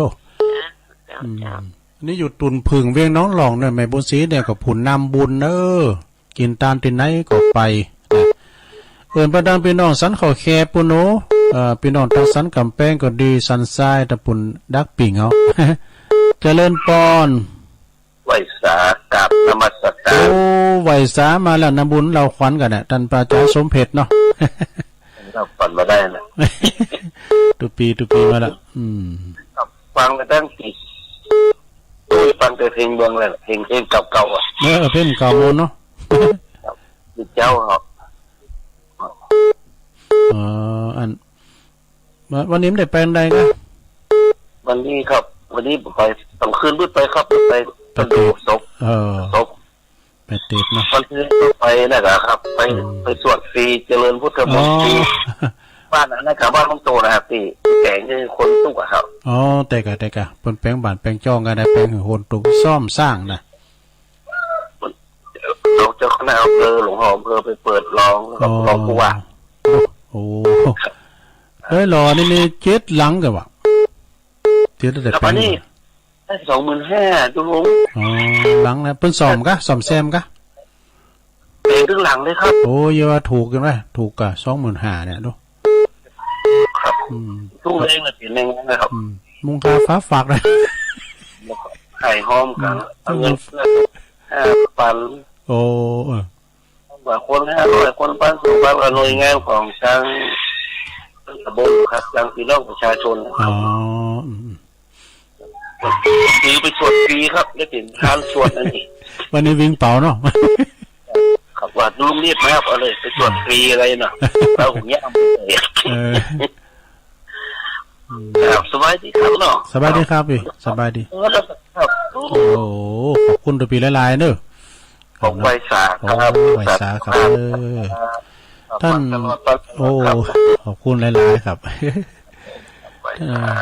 ท่านอาจารย์สมเพชรเนอปัญญาโนนะปุ่นดูแลครูบาโดยพระครูพุทธิธรรมรักษ์นะเจ้าคณะตำบลโดยวัดปุณเนอป่าไผ่บ่อทองดอยสะเก็ดเจริญปอนครับไวสาตุลุงปอบุญตันนะมาแล้วปอบุญตันเป็นนักก็จะติดได้ไปเดียวเท่านั้นป่าไร่3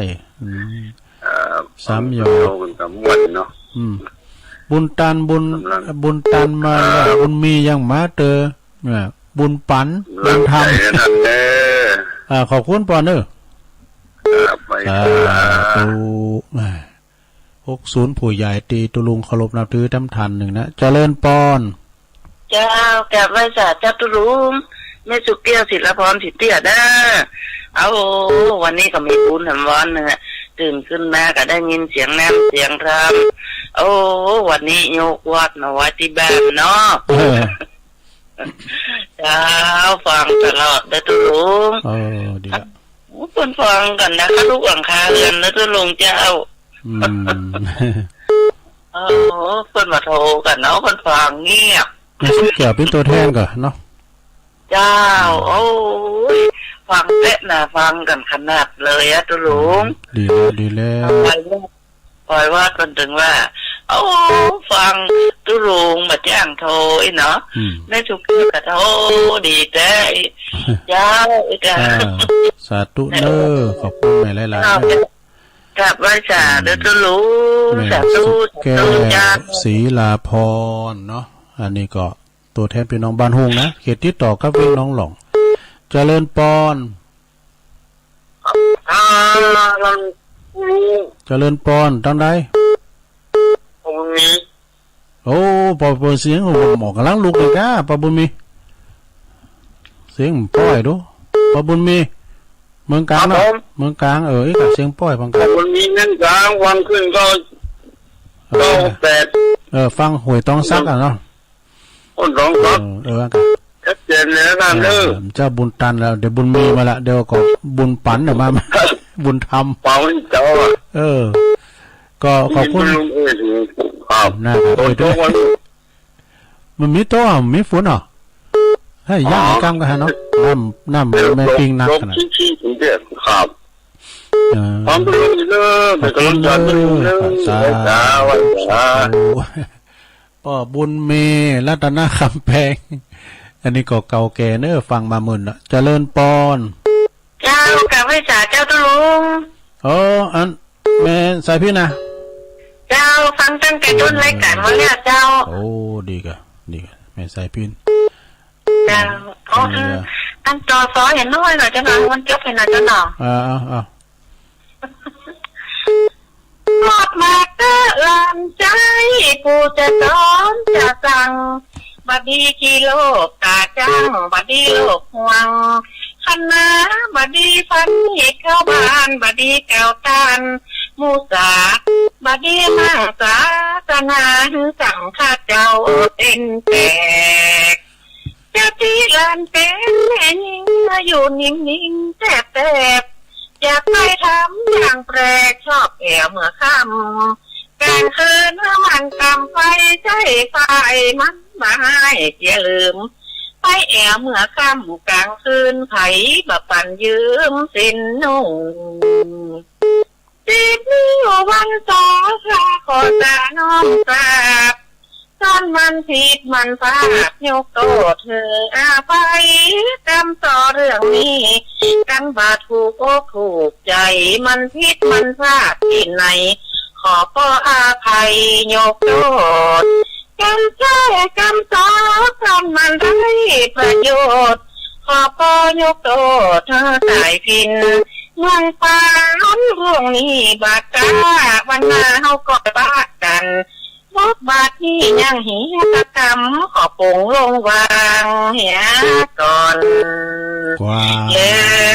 ยว่าเน็ตเจ้ากำลังใจตัวลุงเนอะกำลังใจผู้ใหญ่ผู้ใหญ่เนอะขอบคุณนะตัวลุงเนอะที่มือนำคำสอนไปเจ้าเนอะเจ้ากำไว้จ่าเจ้าตัวลุงแม่สายพินกาลยาตุงสารจะหันแม่น้อยเข้ามากำนะแม่น้อยกันนัดวันเกิดหลวงปอตุอุ้ยนี่เพิ่น19 สิงหาได้แม่น้อยเด้อ19 สิงหาตุอุ้ยหลวงพ่อบุญปันเจริญปอนมาสาเจ้าตุลุงอยู่ตั้งไหนไหมแม่อยู่ไหนอุ้ยสาวเนาะอุ้ยสาวคุ้มตะวันคุ้มตะวันมีฝนต้องบ้านแม่กับฝนต้องก็หมดเสียงวะล่ะเมืองวะเนาะคนแตกอ่ะต้องตุลุงอยู่เลยขอบคุณนะเวลาตุลุงจบไปแล้วก็เดี๋ยวแม่น้อยแม่น้อยแม่น้อยเอาหน่อยจะจบเวลาละเจริญปอนแม่น้อยเจ้ากาไว้ซาเจ้าแล้วลูกไป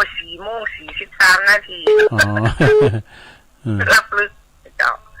12 สิงหาก็เป็นวันเมอันซีเนวันเมเนนาย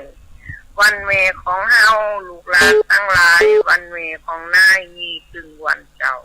ช่วงนี้ทำให้โควิด19พ่อเมของเฮาอยู่แต่ในบ้านบ่มีเงินทองเอามาแบ่งปันขอลูกหลานโหลายของเจ้ามันไปเหี่ยวหาคนจักของเฮาหันหน้าลูกเจ้าคนจักใจ12 สิงหาลูกหลานทั้งหลายดอกมะลิไปไหว้ตากับเก่าดูแลดีจนแก่จนเฒ่าพ่อแม่ของเฮาคนให้เลี้ยงพ่อแม่จักเป็นกุศลก็จักเป็นบุญกำจุนเด้อเจ้าจบเวลาพอดีแม่น้อยเลยสาธุรายการตุดุงจบไปก่อนเด้อวันพัดหนาปักกันใหม่เน้อจัตตาโรธรรมาวาทันติอายุวันโนสุขังปะลังบ่ได้โดนสายเด้อ